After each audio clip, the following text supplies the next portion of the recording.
no chance you lose. Can't stop you.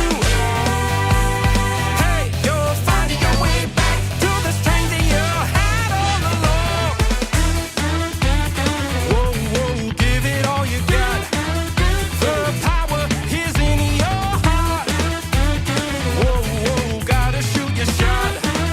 Whoa, look up and never come down. And now. Come on, yeah. Go higher. Oh, go get it. Let it groove into your soul and take control. Shake off every care, 'cause you are powerful. Hear wisdom of your past. You are strong, you will last. Take it high, touch the sky. Come on, let's roll. Yeah, yeah, yeah. Don't you let them darken your shine. They can't take your shine. Oh, yeah, yeah, yeah. Love yourself and live your life like it's your only one. You can be legendary. Quicken your step and you'll make it through. Yeah, yeah, yeah, yeah, yeah. You can lose. Hey, oh, not today. Oh, keep it going. You know the way. Always know your worth. Yeah.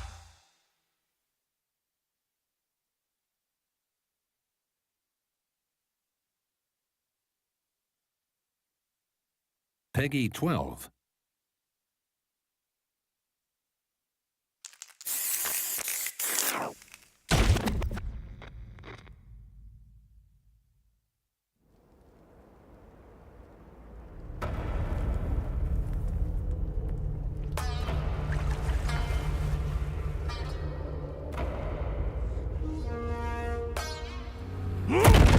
Hundreds of opponents, all felled by his hand.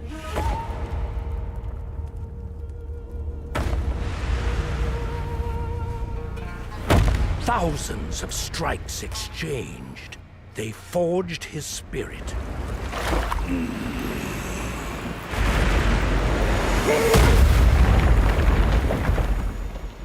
Every moment engraved into his very being.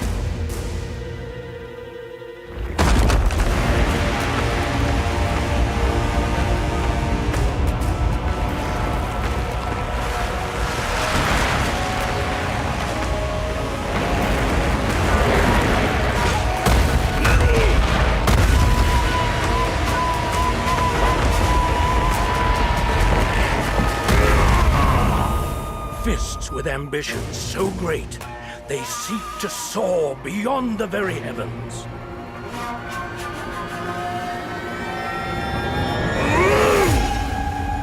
Nessuts!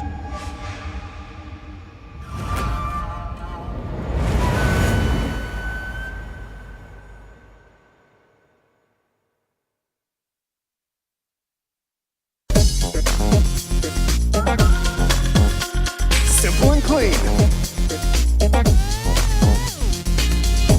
Showtime, baby. Welcome to Sets. This will be a good fight. All right, everybody, and welcome back to another episode of Sets here on Capcom Fighters. It is that lovable Tuesday show that you tune into each and every week, where we pit two players in the ring for a lovely first-turn exhibition. But I've been enjoying these conversations regarding SO6 since it is not the competitive season right now, and hearing people's thoughts, having those conversations, and adding a little bit of sauce to the conversation.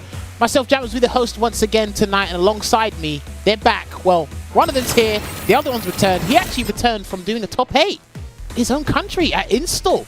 That was an interesting tournament. Shouts to Riekermans Barnett for winning that. But Olvaha, talk to me. How was your weekend, and how are you?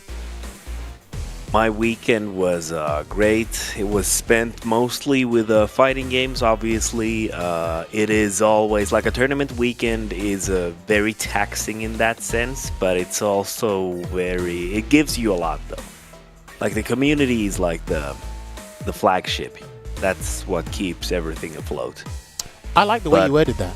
The community is the flagship. I like the way you worded that. Good articulation there. 11 out of 10. Sorry. No, But anyway, I enjoyed my weekend. I had good games as well. Like I didn't not only commentate, I also played, which was really nice.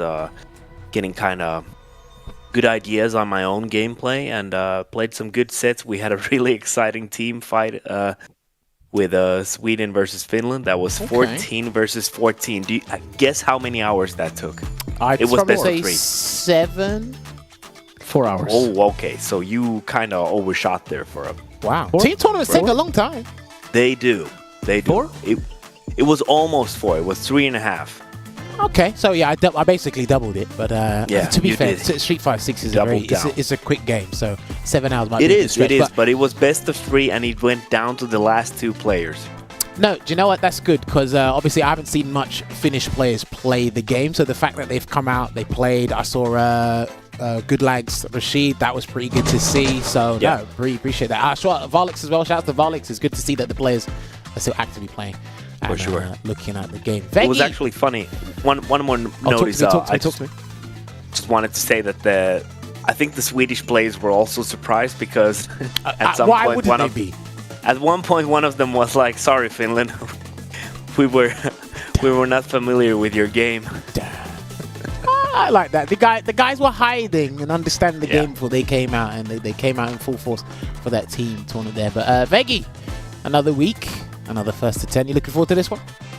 I'm definitely looking forward to this one. We have the guests back together, and I don't think I have seen Soundboi in a tournament set or like a first to set in a very long time. Okay. But I have seen him play online lately, so I think it's gonna be. I'm just excited to watch it because I think both these players can be slow paced, and that's my favorite kind to watch because you can kind of like dig deeper into everything that has happened in the set as it progresses, and you can really get, I feel like, a full understanding as opposed to when it's very explosive and you might not really catch on to everything at all times. So I'm looking forward to that part. And I just wanted to say that I didn't even know that there was that many Finnish players playing, because when you're in ranked, when you see a Finnish player, I get it. That's once in 20, like that, 20 days. Like once every 20 days. Yeah, it's like they go. There's days upon days where there are no Finnish players in ranked, and then you get one or two sets, and then he's gone again, and then you're just waiting for. You just don't. We're see an them. endangered species. It's just like. You might be looking to repopulate again. Who knows? Year 2 is on the horizon. Season 2. Yes, indeed. Year 2. But maybe we'll see how things go the second there. year. We're going to see many beautiful Akuma mains. Yes, we are going to see them indeed. Everyone's going to be an Akuma main, by the way. Me too. Where is Akuma? The person knows. I'm looking at him right now. Where is he? Okay, I've just heard from the production team. They told me not to talk about Akuma, so I'm not going to talk about Akuma. All right, so let's do this first. I want to get the run of show real quick. So if you guys are new to the show, we are going to be chatting with the players, our guests, momentarily, but we are going to have a 1st to 10 at 9:20 UK time. So that'll be in about 20-25 minutes. So if you don't want to stick around for the preamble, then you can come back in about 20-25 minutes. But in lovely words above, it's pre-match podcast. You all watch podcasts, but you only watch it when you want to listen. And I find that a lot of people just want video games. I love video games too, but I like talking about the players about video games before we give you the video games, if that makes a lot of sense.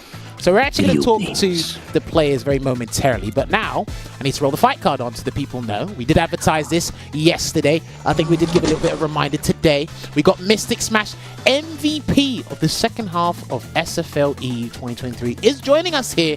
And we have Soundboi, one of the more notable names in the Street Fighter scene, or the UK scene in general.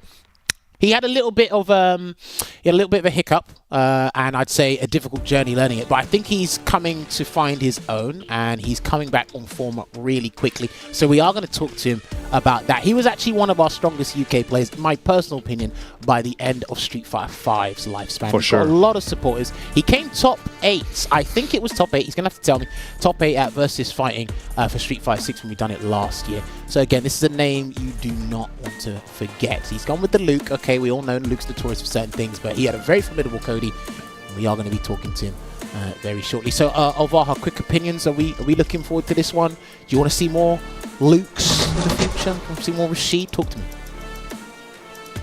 First of all, I love watching Rashid. Okay. I love watching Rashid. He is a very, very fun character to watch. But I'm also interested in hearing about why MysticSmash changed from a character like JP Rashid. Oh, don't worry, we're going to go through his history. We're definitely taking a deep dive there. I have my own personal history, and I've told him multiple times, and I'll tell him again. But also, as for Soundboi, I really liked his gameplay in Street Fighter V. Obviously, it's also interesting how he gravitated towards a character like Luke, going from a powerhouse like Cody. Obviously, Luke is a powerhouse as well, but in a different way. He can slow things down very considerably. So I'm kind of interested in hearing about their opinions and their character choices, and maybe about their future with the game. Okay. Who knows? We'll definitely go into that. Veggie, what about you? Quick thoughts on this one before we get the guys in to talk to them? I mean, as I said earlier, I think we're going to be in for like a slow-paced button-Z matchup. I mean, I'm not sure. I haven't seen MysticSmash Rashid that much. I actually watched a little bit. You're in on for one a of treat. I think you're in for a treat. Yeah, I'm sure. But you know what? It's interesting what Owa says, because Mystic played JP and then DJ and now on to Rashid. I wonder. Okay, so how you guys don't strong know what- the yeah. full timeline. Okay. No, yeah, I probably don't. more. I don't. Imagine. I can't wait to hear more. Imagine if you had this player on one of these characters who are all very strong, especially DJ and JP. Rashid also, of course, but especially DJ and JP. Well, look, he got he got MVP for SFL. Yeah, so but imagine you saw him on the same character the entire time. How strong would that character be? So that's something I want to actually ask him about, or get better understanding of. If he had committed more time to one character, imagine he was already that strong, or they were always that strong. Such good tournament performances, those characters that he played. Imagine if he had spent all the time with one of them, how strong would it be? That is an interesting question, and I would like to see in the future MysticSmash playing one character for an entire year of Street Fighter. Here's what you can do. And then see. Save Let the me thought. let me know. Because okay, I'm saving it. We're Let's actually going to get the guys in right now. He's having the theory, and he's like, we got them right there. You can ask them directly. You know? That's what we do. Let me So, write it down. we do so I have the don't forget. guys here in the green room, so let me find out. We should have them there. Right, Soundboi and MysticSmash. Can you guys hear me loud and clear? Hello, Jammers. I can There hear we you. go. Oh, Jammers, what's good? Perfect. All right, gentlemen, it's been too long. Soundboy's been way longer than Mystic. I see Mystic almost every 2 or 3 months at this point. That's what it feels like. I definitely That's talk true. to him on a regular basis. But Soundboi, good to have you back, and it's good to see you playing the game. Gentlemen, you know how this phase goes. But I think there's more questions from Mystic, but I want to start with Soundboi. So, Soundboi, this is me personally. I'm not sure about everybody else. From what I gathered in the early days of Street Fighter 6, you seem to have a bit of difficulty understanding how to go about learning the game. I don't think you had a problem learning it. It was how to go about learning it. Is that a safe assumption, or am I completely off the mark? No, I think that's actually very, very spot on. It's not that it was like so difficult that I was like, man, I can't learn this. It was more the process of how to go about it, and it took a very long time to figure it out and to sort of list in my brain, as it were, like the priorities of what's most important to work on. And it took ages, but it sort of come together recently. Okay. Now, my next question, and I'll kind of tie this on to Mystic as well before we come back to you, Soundboi. So, Soundboi first. What was it that I'd say, was there a key component that you really struggled with in terms of, right, this is how the game's playing, but I need to unlearn Street Fighter 5 and come into terms or come to grips with this game? Was there something specific, or was it a collection of things you couldn't quite understand? So I think it was a collection of smaller things, but one of the biggest ones, 100%, which I've managed to just sort of come to terms with, I'll be honest, is that in Street Fighter 5, I mean, the absolute default lowest risk option, because I play quite risk-reward sort of averse, the lowest risk option was to just take throws, even in the corner, just take throws. But now with throw loops being sort of back, it threw my whole dynamic of like, well, do I jump? Do I be more committal? And the problem was I was just not taking throws anymore, so I just kept getting hit. I had to really rethink things, but it was a lot of small things too, like changing my mental stack for things like drive rush and keeping an eye out for perfect parries on shimmies and stuff like that. It was just yeah, a collection. Okay. Now, flipping it over to Mystic real quick. Now, you play a multitude of fighting games, which I'm kind of jealous of. You play video games unlike the rest of us. We seem to be struggling over here, so you might have to write an autobiography soon and tell us how to play video games. It could work. I've got you. So, for you, was there any difficulty getting into Street Fighter 6, or I've seen a different difficulty, but my first question to you is, was there any difficulty jumping in and learning Street Fighter 6?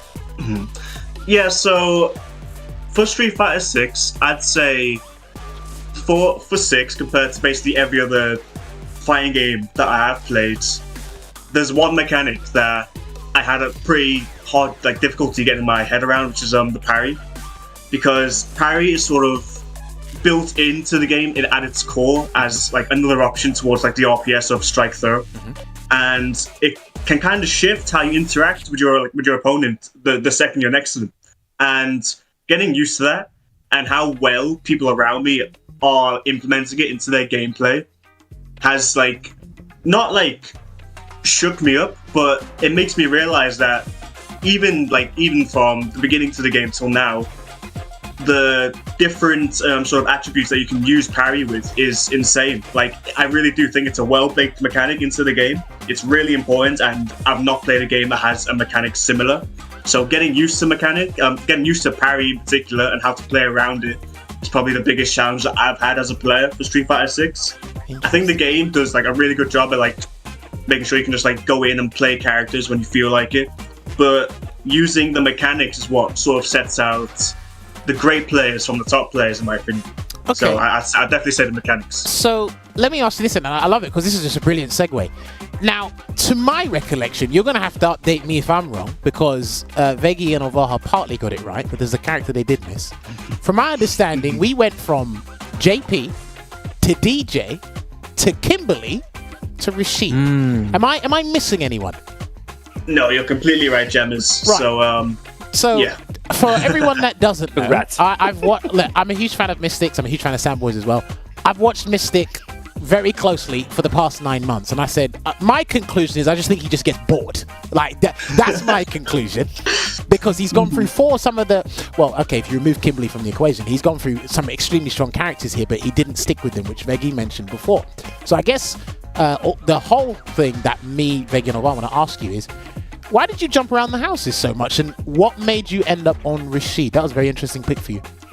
So at the start of the game, obviously, from other games that I've played, I'm definitely known as sort of this zoner-oriented player.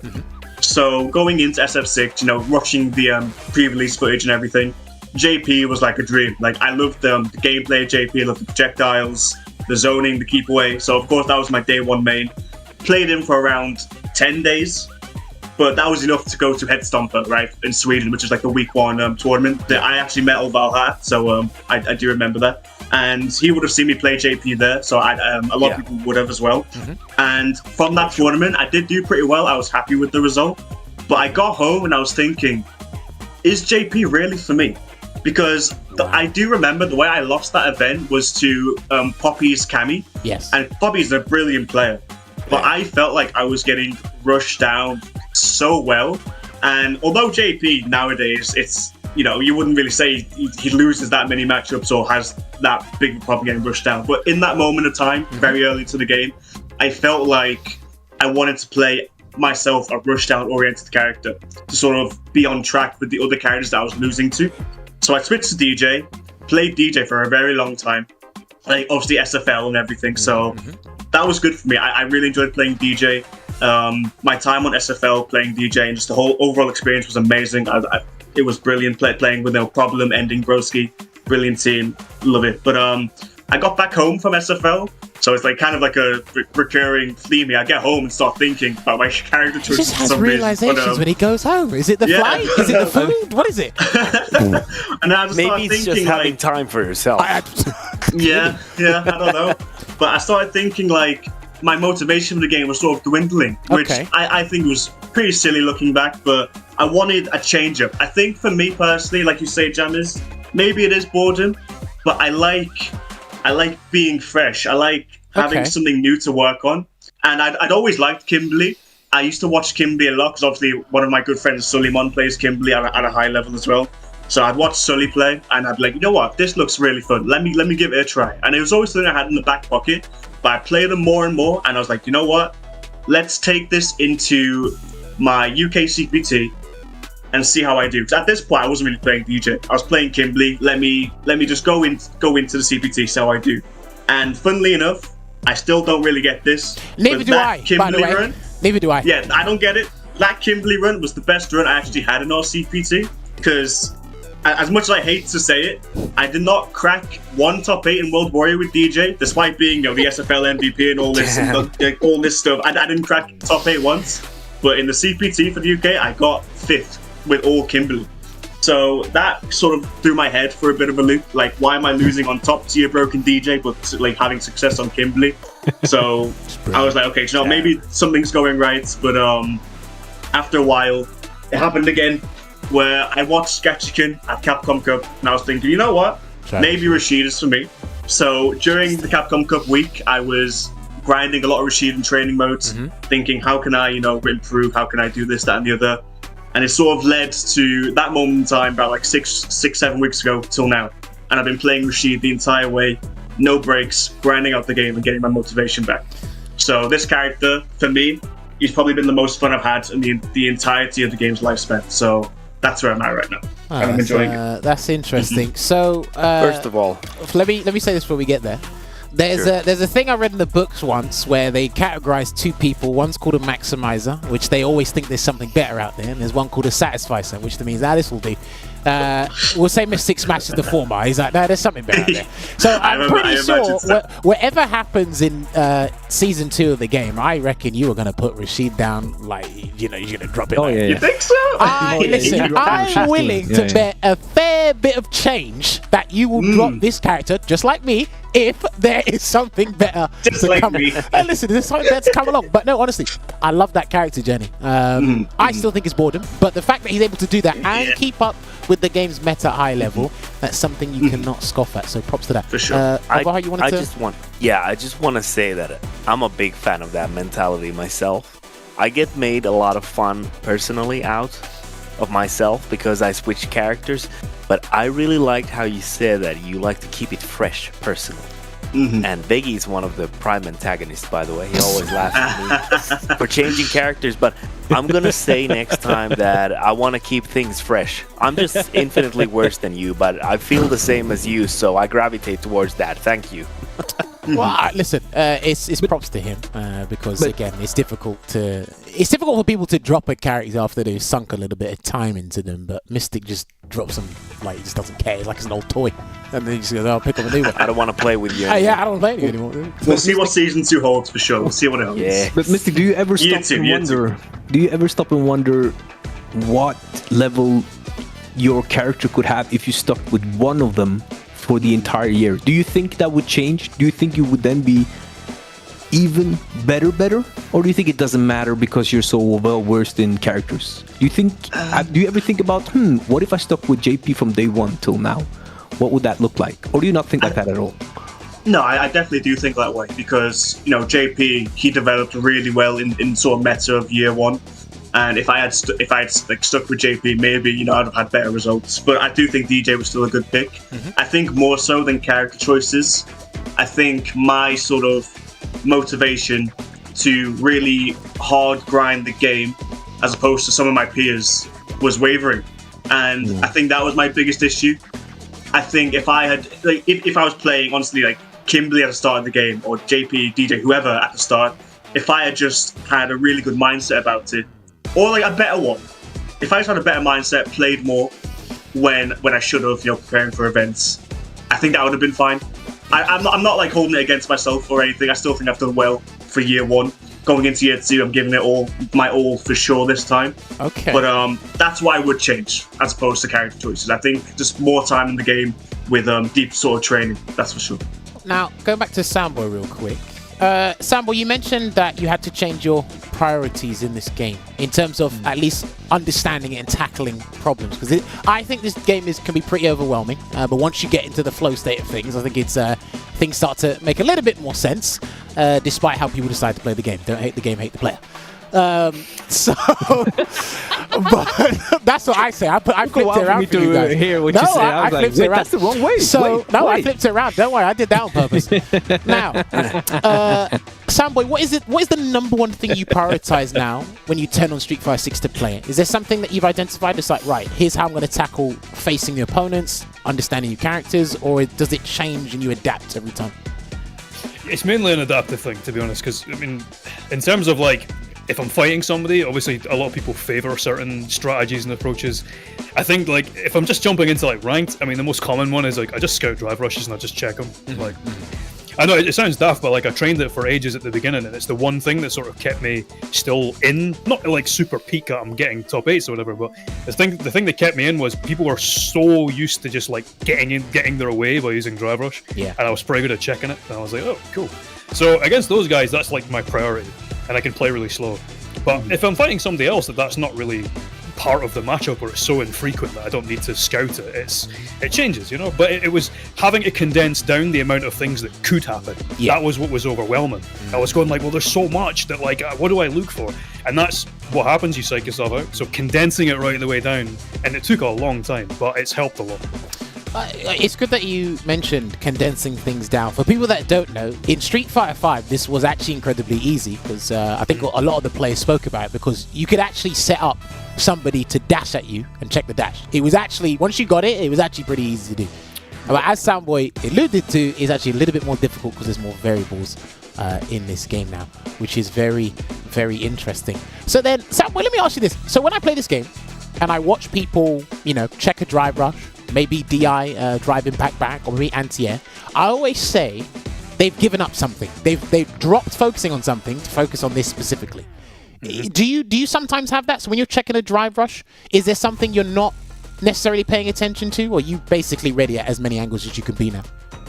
I mean, I'm gonna big myself up and say that I'm permanently ready for it, so just don't do it at all in this set. No, I'm kidding. All right. No, I'm kidding. Please don't. No, when I play, it depends again matchup wise. Like if there's characters that have multiple ins, like let's say like Cammy or like Ken with Dragon Lash. If I'm looking for drive rush, I'm like, yeah, I reckon he's gonna do it, and they do something else, I'm not ready. I'll just be honest. There's so much that can happen, but it's making peace with that. That's the difference. Making peace with the idea that, well, how can I be ready for this and be ready for that? It's just accept that that's what you think is going to happen and just go from there. That's the best thing you can do. Okay, no, I like that. Right, I've got time for one more question before we hit the break and get these guys ready. I love this one because they might surprise me, they might not. Mystic, I want to know your top 5 characters. Well, you played 3 of them, so I want to know your top 5. I want to know your top 5 characters in Street Fighter 6 right now. Your personal opinion. What's the top 5? Oh dear. Okay. Hopefully it won't ruffle too many feathers. Don't but worry, my I'm not top clipping 5, this for Instagram or anything. It's fine. Just gonna go for it. So top 1 in order, in for fun from 1st to 5th. We have Luke is the best character in the game. Yeah. I don't think there's any contest on that personally. Number 2 is Cammy. Okay. I don't think people talk about Cammy enough. I think she's really strong. Okay. It's a good Very, choice. very good. Guile is number 3. I think Guile doesn't get talked about enough as well. Yeah, I think basically loses no characters, very strong. Fireball drive rush. You know how I feel about that. Hold that Number thought. 4. Don't worry. Number 4 is definitely DJ. I think Okay. DJ could be top 3, but I think those characters are just a little bit stronger. Number 5, I'm sorry, but it is Blanca. I think Blanca is. I think Blanca is really strong right now. I think a lot of really top players are showing us the strength of the character, and I believe the character could be really, really strong still in Season 2. So, yeah. Okay. Why no Chun-Li? Spicy list. Hold on. Why no Chun-Li? Okay, so here we go. I think Chun-Li's a bit overrated, personally. Oh dear, here we go. I don't know, like, not like she's not like a brilliant character. I just don't see it. I feel like when I watch Chun-Li plays, I just think the Chun-Li players are playing really well, and people sort of misconstrue that for the character being extremely like top 1, top 2 sort of tier, and I don't really see it myself. I think those 5 characters are better, but there are a lot of high tier characters in this game, like Chun. Like I think Rashid could be top 5.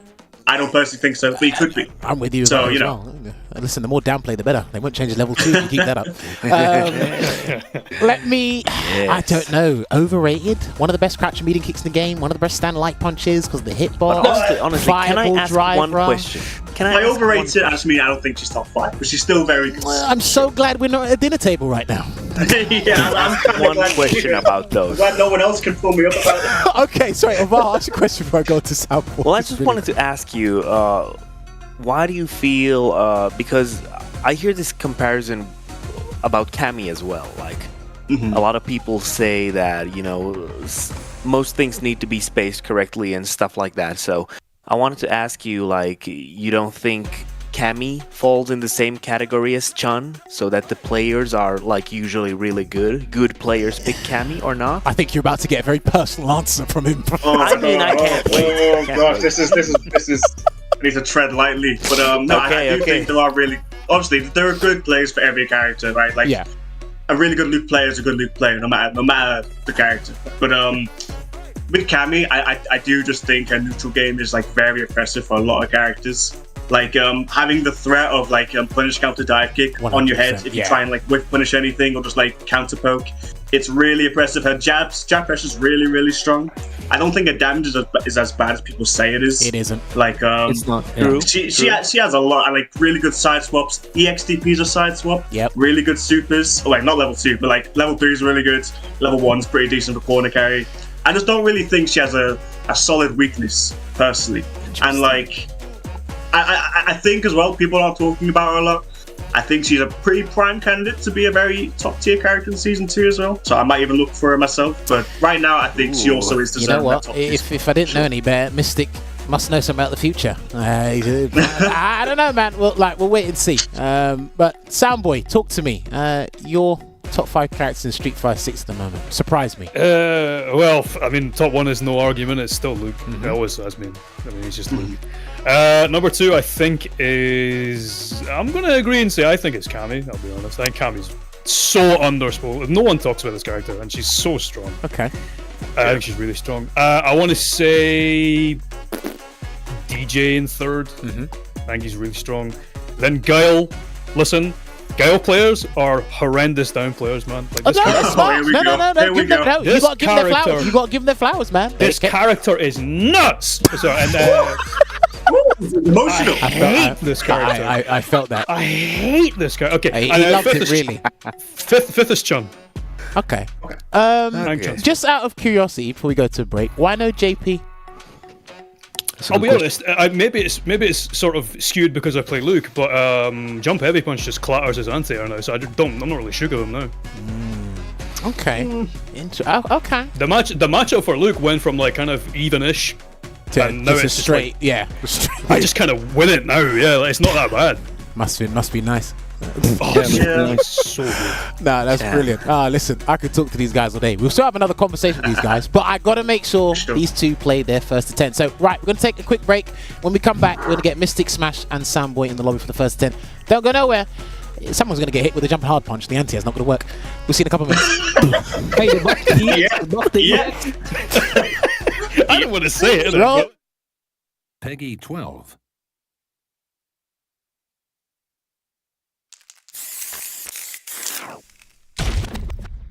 This is Beat Square. Beat Square Station.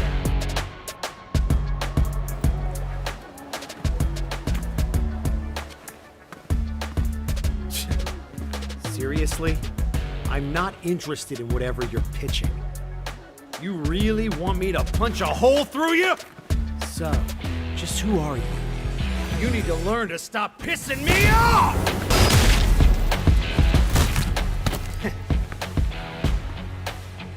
I knew there'd be more of you.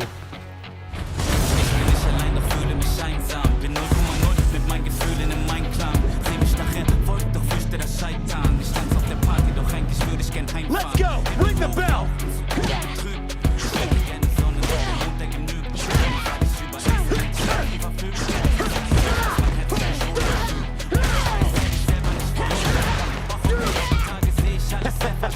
I'd be scared too.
potential.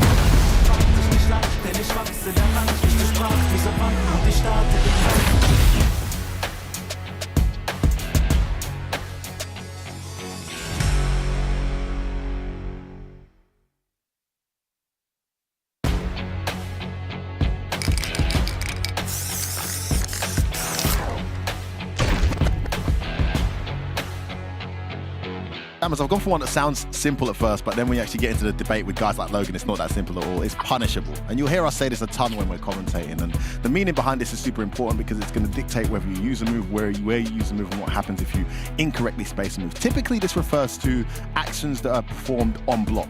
So punishable can also mean unsafe. So for example, if you press a button, it hits your opponent on block and it leaves you with about 4 frames of recovery, and you do it too close, your opponent can then press their 4-frame normal, which hits in time before you recover, meaning they get a guaranteed hit, meaning it was a punishable action you just performed. But there's a few other factors that take place to determine whether something is punishable, unsafe, or not. For example, spacing. Yes. So, you know, a lot of moves in this game are -4, some of them -6, -8. And against the majority of the cast, you can pull this stuff off and it's completely not punishable. But we've seen characters like Garl with that rapid flash kick, even in older Street Fighters, characters like Fei Long or Chun-Li with that super in Street Fighter 4. Typically, you do a crouch minute kick fireball, you're like -2. But against Chun-Li, that super was 1 frame on block. Suddenly that becomes punishable. So it's not just the fact that a move has recovery frames, it's also the resources your opponent has, as well as the space at which you do your recovering move in. There's a lot of things to consider, and there's a visual indication when you get something punishable. There is punish counter if you didn't already know. But yes, there's various things about that.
Welcome back. We were just so enjoying ourselves as we were listening to that beautiful, beautiful soundtrack. And you know, this is your favorite part of the show. This is the part where we're just about to get into the set, which everyone usually has been asking for, at least been thinking about when does it start. And you know what, Alvaha? We also have that time that when is Jammers going to appear? It's always like a random time. At the most random time, he's suddenly there and everything is on and the set is on and the good stuff starts. Yes. So here's like the steak and cheese of the episode. Obviously, we have Soundboi going up against MysticSmash. It's an UK affair here. Obviously, Luke versus Rashid, the battle of the strong characters of this game. Obviously, personally, I lean towards Rashid nowadays because he's very exciting to watch. But and I did dabble with him for a long time. He's a really fun character in this game. I can't wait to actually see like how MysticSmash will and I think tackle we missed this. I think we missed a really good we missed a really good opening because we could see, welcome to the stream, Rashid. Oh, yeah. Yeah, let's go. Because that's a really cool thing that that they did with Rashid is that they added that whole like live streamer as he's fighting in the World Warrior World Tour thing. Yeah. Oh, what have So that's they? super good. Have they said subscribe to my Twitch channel, twitch.tv Rashid TTV, something like that? You know what would be very awesome? If there Thanks was for the actually bits. a Twitch channel dedicated to Rashid, where just Rashid replays from tournaments was running 24/7. That would be really cool. Maybe. Would it And then be like a as Rashid as you follow VTuber? the stream, they would say, "Welcome to the stream, Rashid." Ooh, nice frame kill there into the crouch medium. Now, yeah, one of the biggest Nice things parry. about... Oh, that should be the round. So one of the biggest things about Rashid that you really need to know, it can be a little bit overwhelming, is all the frame kills you need, especially in the corner, and Super Rashid kick will close it out. Went for the most optimal stuff, and that was the maximum super beta build as well Clean. from that. So yeah, he's been putting in the work with the Rashid, which again, like Ovaha mentioned before, it was a strange pick, but when you watch him play, it makes a lot of sense as well. So All And the you know- puzzle pieces come together. I got an answer for that question I had. Why are you doing the medium knuckle into light knuckle instead of medium knuckle into run tackle? And it's because you actually don't really get a proper throw most of the time from the medium knuckle to run shoulder. You can get interrupted, and you lose like 30 damage, which is very little, but you get such a greater position from that combo. So that's actually why Luke players do that. Oh, nice. So it took a while to consistency understand. over damage. I like that. Yeah, but the damage difference is so little as well, right? Yeah, but it still stands. oh, That's good true. bait there, and he actually could have got a little bit of a stronger punish there, but he's going to activate the tornado, This is push him where out the of it as fun well. begins. And you might lose your life bar, or you might lose your drive bar. There we go, delay, and he's going to take Nice it to the defense. corner. Yeah, I like that. Just denying those plus frames. Yeah, and What do you gotta do? You saw Soundboi starting with around 2 bars and ends the stream with around 2 bars, so that drive reversal is definitely worth it. Finds the crouching medium kick, and you're definitely not living through this, but Soundboi has to spend all of it, and MysticSmash You know is what? just a little bit away from his level 2. That Again. that drive reversal was perfectly budgeted. Well, into I his mean, little game plan. one of the things you got to be very careful about with Rashid is when you get the level 2, you want to get them to block so they can't parry. If they send you away or there's a huge distance between you guys, you don't make the most of it. If you kick the tornado at them, you don't want to waste it, but you also replenish their drive meter to allow the drive reversal. So basically it negates the costings. Drive rush, not checked. He did say he was good at I love checking it. them, and it's not working And out. that's the shimmy, but no full It's like a conversion. finance Gets the free class. lights, though. Oh, he's going for the this safe is- jump. Yep. Yeah, is he gonna go for a I throw like here? that. No, not afraid of the perfect parry. I saw We that it setup earlier. all weekend, by the way. It's a very he's got like a very good safe jump in the corner because his he can actually go to a low altitude. It's very hard for people to actually block it in time because it's not an obvious regular jump. It's very low. So would you say that all Rashid players want one thing and it's disgusting? Yeah, it's the safe jump. He's got like 8 different ways into it. There we have it. I love you guys. Oh, that's a surprise. You see the drive rush, you want to check the drive rush, you weren't ready, you didn't press, and then the drive impact comes out instead, and you have nothing to cancel into your supers, and it's already too late. Great decision for Soundboi to take the first game there. Alright, good stuff indeed. So I did speak to Big Bird about this back at Capcom Cup, and he made a very fair point. He said, like, Rashid can actually fight all the top tiers, Luke's being probably the easiest one because of the fundamental aspect of it. It's still a little bit tricky because you need the fundamentals as Rashid yourself. But Rashid's main goal is to send to the corner as quickly as possible because that's where all the magic happens for him. He actually struggles in the mid-screen a fair bit, but if you got good neutral, Yeah, for sure. Yeah. it's fine. I mean, he has decent buttons, though. I wouldn't say he has the worst. No, do you know what it buttons. is? Okay, so I've been playing Cammy recently, and you realize how uniquely special Rashid's buttons are. They are awkward. But if you know Yeah, how they to are use them, very awkward. if you know how to use them, then boy, they are some pretty good buttons. Overhead set up there, and he's going to look to close out the round here as well. He might Yeah, maybe but need the like, super. yeah, absolutely agree with what you said there previously. This character He in this does? game is... Rashid is a true character specialist character in this game. Oh, yeah, I've realized that by dabbling with other characters. And again, there's a lot of tools to unpack and truly understand and optimize them here. So it's not easy. But once you get So it, would you say that he's like a gift that keeps giving? it depends. When you like unbox more and more? Soundboi definitely did not want that. Oh, what a nice jump. jump in. It's so dangerous to throw those fireballs after tech because people are so used to that kind of pattern. And, Oh, decides not to spend the bar to get closer. Ooh, the challenge. safe jump. Well, Safe we jump, thought that it was nasty. We thought it was. And goes for the throw loop. And I like that because, you know, a lot of people, they have the throw loop, but they try to shimmy and frame trap so much instead of just utilizing the throw loop until the opponent feels they need to do something about it. So that's that's true. I think people verbalize how powerful throws are, but they're not willing to like set up the situation first. Yep. So it's like, okay, you have a throw loop, use it until they tech. Lovely whip punish there. Beautiful whip punish there. This. Beautiful stuff from Soundboi. Goes for level 3 because you know why not?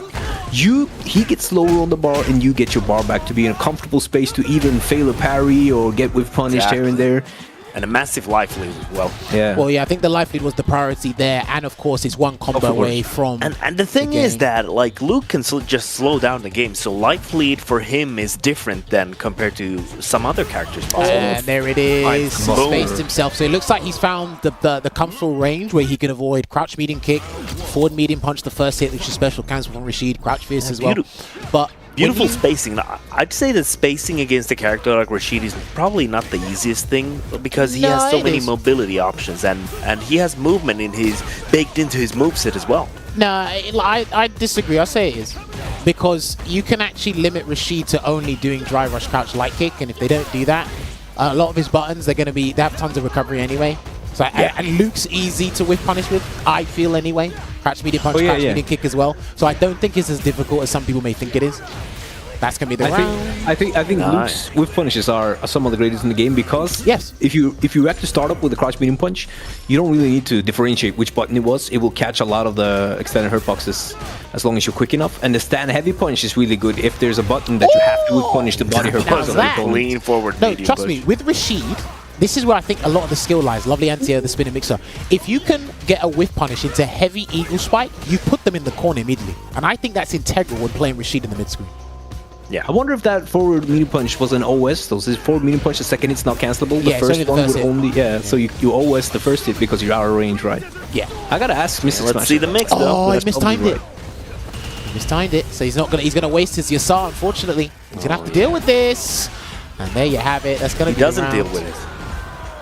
And we saw Soundboi establish the throw loop earlier, and now he gets to reap the rewards. And this is like a thing that a lot of players miss, is that they want the reward from the throw loop before utilizing the throw loop. Yes. Beautifully put. No, I actually going again. Yeah. No anti-air there with the spinning mixer. I think he was afraid that it wasn't going to work or it wasn't going to hit there, and he gets the Arabian Cyclone, chases him down. Not going to activate the level 2 just yet. He wants to put him in a nice, decent position. There it is. Oh, push him to the corner. He's got to push him there first. Yeah. He's just going to walk him down. Yeah, this walk is good. him there, nice and easy. Yeah, like a. And gets a lot of drive burn, but finds the overhead instead, or the jump overhead. I don't even know what to call it at this point. Has a level 1, probably wants to save it. Yeah. Nice interruption, but burns himself out for it. Level 3? Needs to spend level 3. Yeah. There you go. But at the same time, there's no level 1, 2, or 3 to evade any kind of hit into the corner into DI. He can wake up DI if he wants to. He can wake up DI. Yeah, he definitely can. Yeah, he definitely that would have actually landed. Yeah. Boy spins the mark, but should be enough. Doesn't matter But he's though. done He's anyway. gonna get chipped out. Yeah. Okay, don't worry, it's fine. It's a checkmate scenario anyway. The wake up DI 100% would have worked. Yeah. I know it's a very barbaric option, but it legit vulgar option. And legit, you've got to do it sometimes, man. Do you know what? I'm not even afraid to hold my hands at high and say, yeah, I did that. I mean, sometimes. Perfect parry. These guys are talking about it before when you do on the jive rush. Said he didn't understand why people perfect parry drivers, but he just did it himself. Do you know what? It's okay. Listen, hypocrisy is fine, just as long as you tell yourself you do it as well. It's fine. I think it's fine. Man. All in an honest day of work. Just go for the low punish. Gets another read on the DP. Soundboi on point right now. All right. Dude, that is bad for your health. Yeah, this game is. I love watching this match. This match is so full of everything I love about Street Fighter, and it's just gourmet right now. Well, I think because the game's slower, you're appreciating the system stuff more because you under there the double jump. Yeah, beautiful catch. Nice. Oh, he could have got more damage there. He definitely could have got more damage there. And that's not going to be the round. He eats that as well. Oh, spends the last bar to get it. No, that's fine. It's wrong. Oh, is that? No, this not is too this good okay. though. Okay, because these side switch is not didn't okay. lose Size, which is interesting. And you know, didn't want to use the throw crouch in case it fierce. was tech. You can build more bar back by doing the buttons on block. He can hold this. Yeah. is Actually, no, he spooky. can't This do is that. real. He can't Can do he that. do level 3? Wow. He didn't do level 3. Yeah. Level 3 from there, though? No, trust me. Like, Veggie, I've got hit by it all the time. Yeah. You think it's the same spot? It isn't. He could have done level 3 and changed this around, but he can still win this. Oh, but this. But the thing is, right now, which I like from Soundboi, down is to he the last saved the life victory here. for the next round, but he can also get a win with any check into Nah, level he's 1, looking for drive any rush. button, anything, and he gets a counter but no conversion. Tries to Just find so it. patient, but he eats the overhead, unfortunate. Do you know what? Not many Rashids do that because the screen carry is too important. Like, the screen carrying his B&Bs and the Oki you get off it is too important. You don't really see overhead resets. Mystic's one of like 2 people I see do that, and he hesitates to anti-air again. And the thing about those medium into overhead is that if they do a regular delay tech or just a tech, they will throw it. That's why I think a lot of people have been deterred from doing it. So when you do it now, it's like a surprise again. This is good. You gotta be careful here. He's This gonna is put good. some dirt This in is your good. eye. Yeah, double eagle spike. Double eagle spike. No, he could have got way more. Oh man, Mystic. It doesn't matter. He's still gonna open know- him like a can. I will. I'll tell you why. See, Logan attracted the wasps to his nests on social media the other day. But one of the things that's interesting about this game is when you hear people talk about certain options and risk reward, and you watch them play, it is like night and day what they do. And that is the beauty of psychology in fighting games. It's crazy. Oh, such a meaty jab. Got it. Probably plus Ooh, frames for hit, interesting and way actually to beats the throw. I didn't know that. Yes, that's It his beats the throw. anti-throw. That's his anti-throw tool. It's one of the weaker ones because you can't combo from it. Right. You can only combo from it in the corner with the wind enhancement. Nice meaty. I see. It gets that meaty over, and that's one of those Rashid strengths. Yeah, target So- combo into the empty jump here. Everything is so available for Rashid. High, Low. low, overhead, Yeah. shimmy, throw. He's Sneaky. been working. He's been working. He Definitely knows. has the setups, yeah. That but is no, such this a the thing. powerful setup. But there's 4 different ways he can go into that specific sequence in the corner, and all you have to do is guess: is it going to be the jump roundhouse that's got 5 active frames as a safe jump, or is it going to be the whiff roundhouse into the low and he gets the conversion? And if you keep looping that as Rashid, that's why some people rate him so highly. Yeah, I definitely see that. But he has to get you to the corner. If he doesn't get you in the corner, it's a little bit more difficult. Yeah, for and him. he does struggle in the midstream, Nice like you usage said. of the light buffer, or just stand like you can block there. Oh, he Had so didn't much let him do yeah. the Luke dance, unfortunately. Just doesn't want to spend it on block, I guess. Maybe looking to bait out the drive reversal with Soundboi. Okay, good blocks here on the defense. And look, the guys are talking about it. Crouch medium kick drive rush. Saden's done a clip about it, talking about what the consequences can be when it doesn't work out, but we don't look at those. Oh, Level nice 2, yeah, spinning good mixer activation there. here because he's He is in prison. putting some dirt in your eye once again. Oh, finds the shimmy Big damage. and the whole thing. And that actually hit the Yes. tornado from behind. Yep. Oh, he missed it. He got the setup anyway. Yeah, that's a tight link. That's a tight link. But you still get a setup from it anyway. So Yeah, that's Oh. fortunate. We're going to town now. We have the level 3. We can do a lot of these unsafe things because they're not unsafe anymore. Oh, yeah. The party's let's just go, starting. baby. It's our turn. Dude, Perfect. Rashid's walk back is, by the way, amazing. Yeah. And I actually like that he didn't try to anti-air that time because you can die from any hit right now. And Soundboi will have a great life bar lead. If he goes into level 3, he does not. I do Smash get is that level he 2. didn't go for it. Had he converted just and finds the punish counter into level 1. Those jumping resets really drive you insane sometimes. well, sometimes you just gotta risk it. And again, you're gonna commit because you think Big it's gonna true. be a DI or projectile, and Mystic was ready. Remember, that was in abundance in Street Fighter 5 for hit confirms, but lovely anti-air there as well. Such a lovely. You know what? I want to entire give big props though to MysticSmash actually using the heavy tornado so consistently, because I see a lot of the Rashids now they're doing the EX because it's been buffed to be more consistent.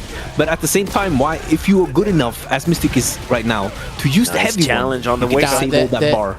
The heavy one, it gives you the there's a potential of getting the full combo.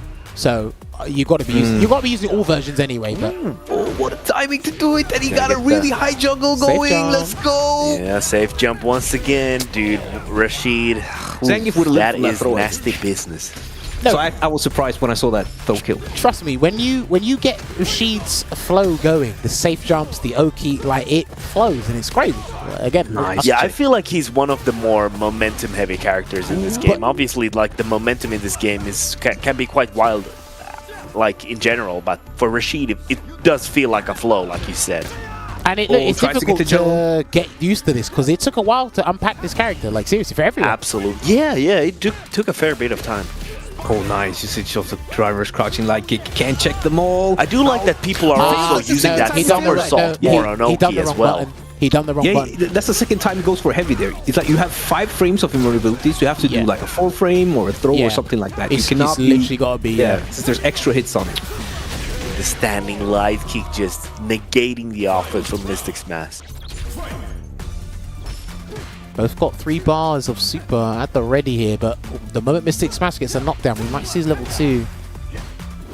Yeah, even as a reversal, the EX spinning mixer into the level 2 could be such a momentum swinger. It's kind of dangerous to be on offense right now for Soundboi should he get a knockdown. You wouldn't do the EX spinning mix into level 2 unless you have a plan from that, and it's to gain the momentum back, because just activating after the 2 bars is kind of pointless unless you've got a plan. You wouldn't download a car either.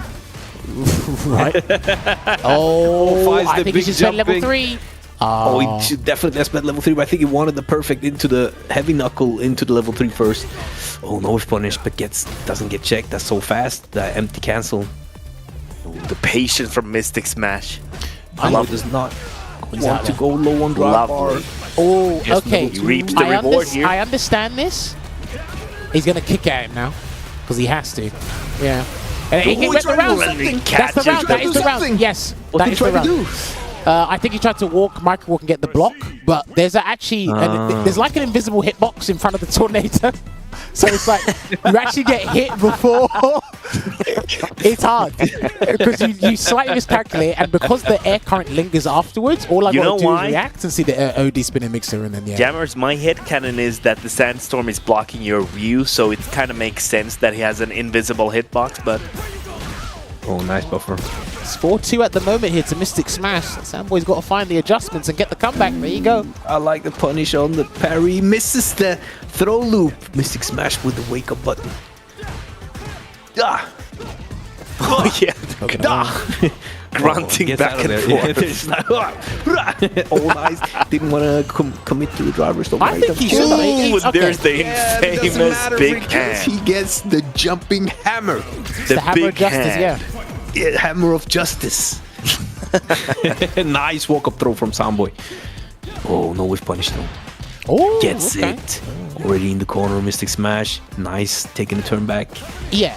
Okay. Where he needs to fight out. There you go. Reset back to the mid screen. But he's failed to catch the drive rush crouch light kick from Rashid numerous times, only because he's actually done it in footsie range. And I think that's where he's at his best. I agree. Oh, nice.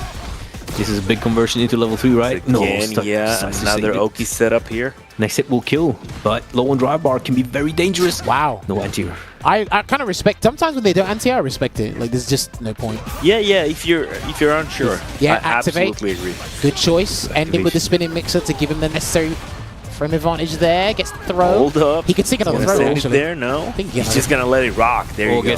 Gets the full drive gauge on block first, and now the combo. And another level 2 is building. Oh, yeah, this not is too what far he wants. away. Disgusting. I love it. What do you want? I want 2 level 2s in a round. I haven't seen Mystic try how many level 2s do you want? And he says yes. There it is. There it is. No, level 3. Yeah, that's it. Level 3. Yeah.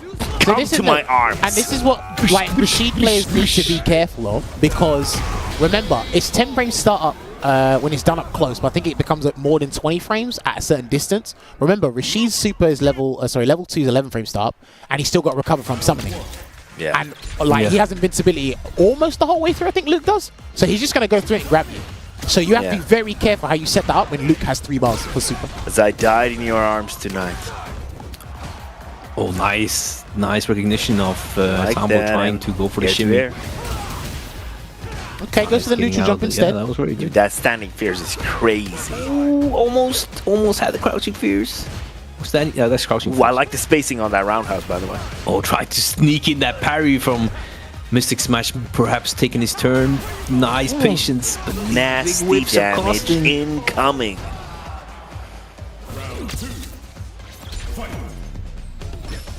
Alright, so get the low forward there, and there you go. I noticed that he likes to do that a fair bit. He wants to get the strike throw mix-up started, and a lot of these players, lovely with punish again there from Soundboi, a lot of the players in the game, it encourages you to just get started from that. I think there's a lack of incentive the to get backdash. people to drive rush cancel from other buttons. Depends on the characters, but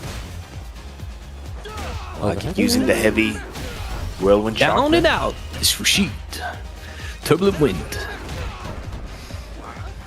Oh, nice backdash to just not deal with anything from that jump out. And Soundboi empty jumping. Maybe in Ooh, anticipation didn't block of the parry. overhead. He's gonna pay Oh, for this is that big. dearly. That is all out of an overhead. Doesn't by the even way. go for the perfect light into heavy in case he misses the timing, because this will kill anyway. This will even kill into the next round. Oh yeah. unfortunately, he's gonna pay tax for next round. well, he lost with level 2 available, and sometimes I feel you just got to throw it out there, see what happens. Throw caution to the wind. Yeah, exactly. No Yeah. pun intended. Oh, nice buffer. Standing, Yeah, I mean, if kick you're gonna into go the out, might as late well buffer. struggle a little, you know? Make it ugly. Not a big punish though, and there it is. Soundboi trying that parry and MysticSmash, empty jumping in anticipation, getting the full punish. That's some good stuff. Ooh, great jump. He didn't Ooh, believe he spinning could mixer. win the round either, because Soundboi could have won this round already. Ooh, and hold up. He can burn him out, but he has to bait it out. Yeah, he has to You're bait out getting the the level 1. back-to-back jump-ins. Oh, tries to go for the drive impact, but anything would kill. I get doing that because it's like I get the for wall sure. splat and then he could have stunned him. Even though you have low health, you still think you can get the punish counter drive impact. I understand that. Yeah, Unfortunately, sometimes his maybe vitality economy maybe they're was in staying shambles. very slow or patient, so maybe it just works. I understand, because you're so close to losing anyway. Should it work, you turn everything around. Oh, nice. I said this before, but I do like that more Rashid players are using the somersault as an Oki tool. Which one? Nice spacing. Oh, the flip with the 2 buttons. Oh, yeah, that's like 32 frames total, so it actually is a good frame kill to him. Yeah, I love that. Oh, he misses, Misses it. Doesn't really matter, but misses. Oh, it does matter. Oh yeah, right now it matters a lot. So committed to taking anything right there, but misses another crouching mid kick. It's the Soundboi CA, so he's ready. lost. This Yeah, is dead. the lock Oh, is this lost. is dead. Yeah, it's all over. This is over. Long time ago. You know, it's over. This is such a good. You're a back and dead forth guy set. now. It's all over. Okay. Good back and forth between these two guys, but I can see where one of them's excelling and the other one. They're actually playing to the character's strengths, like, extremely well. Soundboi. I do like the fact that Soundboi did say that he can slow down the game with Luke, and that's exactly what he's doing. You know what it comes with, to be honest with you. He has been whiff punished on a few occasions, but not as much as MysticSmash has been whiff punished. But with Rashid, because of how his buttons work and how they function, you feel encouraged to use all of them and try to mix things up. Despite only 1 or 2 of them you're going to use in the neutral. Be special cancelable. Crouching media kick being the #1 contender of that. Other than that, so there you go. Nice spacing. It almost looked like he confirmed the stand there. Charge up the wall. Smash. Just waiting there as well. There's a couple of attempts. I've noticed, maybe it's just me and a few other people I see because they practice it. I still see crouching medium punch. 17 frames of recovery now, but the hurt box is there. And Rashid's stand fist can actually counter Luke's crouch medium punch really well. He could have blocked that. Nice, He definitely could have blocked that. But that's something, if you see it not too often, you're definitely not going to be ready to block it. That jump that is so was unfortunate from actually a MysticSmash. Perfect timing on the Beast jump. Mode, baby! Is he still alive? No. He's dead, yeah? No! I'm sick he at is. this game. Alright, I was like, he's still alive. Yeah, but then you changed your mind. Veggie, No, you're because out. you were trying to doubt me, so that's why I No, changed mine, Veggie. you weirdo. Yeah, Veggie, you're but out. you need to believe in yourself, You need a Jammers. timeout. I'm not a Zangief player, I don't believe in myself. Ah, he did it again! Oh, he did it again! He did it again! He did it again! Sorry, we got to bring it up in the other conversation. We've got to bring it I up. love it. Nice walkout. But yeah, I can see, like, Rashid buttons aren't, like, his main strength. Yeah, like, whiff punishing is not his forte. He's got whiff punishing buttons, and he can do it, but it's not his forte. But this is where Yeah, the epiphany offense is comes, definitely right? his- Because if you do stand fist into heavy eagle spike as the whiff punishing tool, then, mate, Bob's your uncle. Does a lot of stuff that could be punished. Oh, that was the hitbox you talked about, because that jab was not inside the whirlwind yet. Nice usage, forces it. Nice usage of MysticSmash, needs to follow up. He's out of meter, though. Yeah, is he gonna be ready now? No level 1 Yeah, from if he, him, right, if he does this right, I think he's dead. Which combo Oh, did the he do? double jump. Oh, he did the other combo. Yeah, so he's going to spend. Yeah. Yes. So this is correct. Charge up. And then the level 1. Beautiful. Eagle Rashid kick. And just as the doctor ordered. well, that was beautiful because Just like on the prescription. if he'd done the Sorry, route where Jammers. you charge up the whirlwind shot, he wouldn't have built as much drive gauge to get the super meter. So that was actually the really good way to build the meter. It's funny. You have the heavy spinning mixture, and then you have loose crouch fierce. Well, They are very different tools. They are Yes, different indeed. beasts, both of those. It's like, how about Cyclone versus Big Fist? The hammer, A very big stopping fist. hammer, check. and the starting hanger. I love that he got the light kick out there. He got the buffer there as well. Because if that whiffs, I think the drive rush would have come out. So. Oh, we tried to go for that perfect parry. Good for MysticSmash, didn't work out. Oh, no, whip punish twice. See, and because Mystic is not really trying to whiff punish here, it makes it easier for Soundboi to kind of re-establish control and still keep things at a slow tempo for the game. Yeah, oh. And I mean, Mystic is probably very scared right now because any hit. I bet he's raring to use the level not 2, even but dead. he's too scared, obviously. Yeah, he needs to get something. Yeah, he needs anything at this point. He just doesn't Damn, want to it's get burnt such a struggle. Such a struggle right Got now. him. And That this is is what so we're dead. talking about, right? So, Soundboi actually beautifully illustrated how you can limit your opponent's options and still be menacing at the same time. Because you weren't going to jump over his head for the crosscut. You were trying to you drive rushed him before we got checked, and you're very worried about what buttons to use, and he was with punishing a lot of them. So you kind of put him into a box where his options were extremely. Yeah, that was a limited. hook, line, sinker moment. 100%. Somebody asked what to do against Rashid's Super Art 2 in the corner. You just pray. Tell them, 'cause Jammers. you're basically in prison, so you just pray. If he dashes at you through the tornado, you can try and time your throw. But other than that, you just pray and block. This is the game wants you to do. You just hope that they do the kick at some point so that you can be done with it. It's like, yeah, pass the tornado over, brother. Yeah, that's the tech. Just wait for him to kick it. Please throw it in. Ooh, nice with punish. I'm ready to receive it. Well, I mean, No look, conversion, though. Capcom have done in this game, and Rashid's level 2 is the #1 example of it. There's so many things in this game where there's like, you just have to deal with it. Like, that's it. There's ways to get out of it. Absolutely. But Rashid's level 2 is something that is just oncoming. It's oncoming. Nice. That is really good that it covers the cross-ups good as well. And against a character like Luke, being that confident in those DPs, it's beautiful to see. Yeah. I would not try the spinning mixer, even once, if I was Rashid against Luke. Sends him straight to the corner here. He's got a level 2, but he's going to frame kill instead. He tried Now to get, he went for the double, but Yeah. pays for it. He tried to get a little mix up there, but didn't quite work out because you can walk under it and avoid the jump medium Yeah. kick. So Yeah. Oh, nice conversion from MysticSmash. wow, Nice. There's the check. No, fist, no big conversion. fist meet face. Finds the empty jump. Saw the parry attempt earlier. Tried to empty jump this time. Gets the punish on the stand heavy punch anyway. So close to burnout. Does not want to deal with anything. Oh, Just fishing for understand that it. crouching medium punch Yeah. right now. he's only got level 3. He's got to get ready with a level 3. Oh, he has to be ready. So ready. Ooh, this is getting really spooky right now. He's got it there. Oh, and it is all over.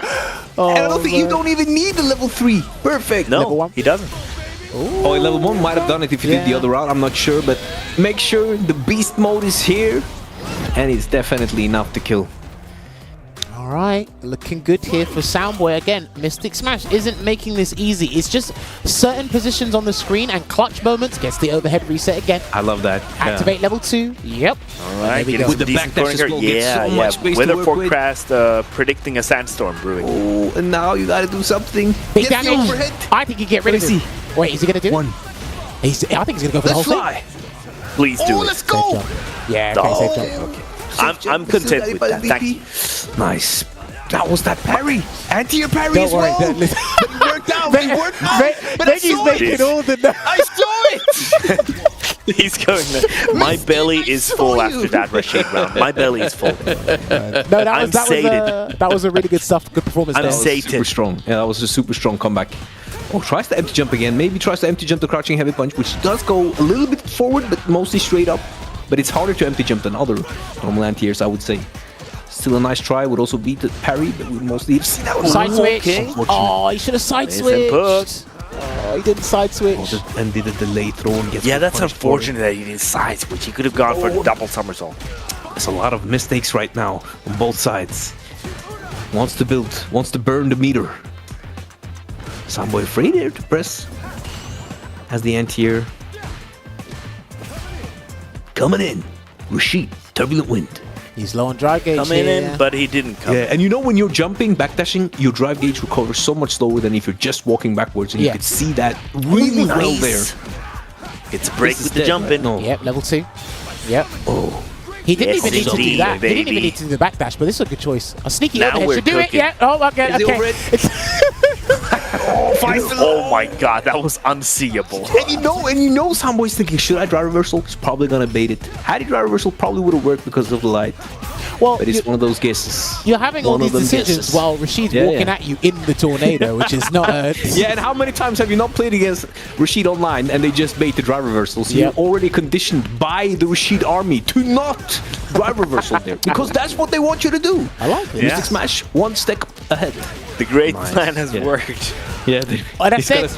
Oh, okay. That should be the He's round. still dead. Yeah, it should be the round. I've Oh, got, so many fierces. yeah, I've got to show him the combo. Oh, Desert Storm? Yes. Please don't drop this. He's all good. I got to show him a different Don't combo. press, I want to see. Yeah, I got to show him Oh, a I wanted different to see. I wanted to see the perfect pop. Can you show us all, Jammers? What's up? Can you show? After Pull this out the set, can we just go controller to and show training us all. mode? Can you show us every combo we should have done? Well, no, I mean, like, That would be so sick. he knows more about, I'd argue he knows more about Rashid than I do. Yeah, but but there's one I or two wanna see those situations. combos anyway. I just thought it would be hilarious. There's one or two things where I'm like, okay, he definitely could have changed the combo. No, that would here. be sick, actually. Just let me show you how it's Just done. let me show you how it's done. That's how Rashid would say it too. Yeah, Yes, welcome hello, to the stream. Medium. Yeah, welcome to the stream. Rashid. I really like the personality of Rashid. It's really funny. Not ready to get the whiff punish there. Oh, too many plus frames for the throw. Oh, that's dead. What a whiff Yeah, that's dead. That was sick. Woo! There you go, Crouch Fierce, using it as a whiff punch Damn, tool. I'm good. And because you can late cancel a lot of the supers in this game, he gets it into the dynamic entry.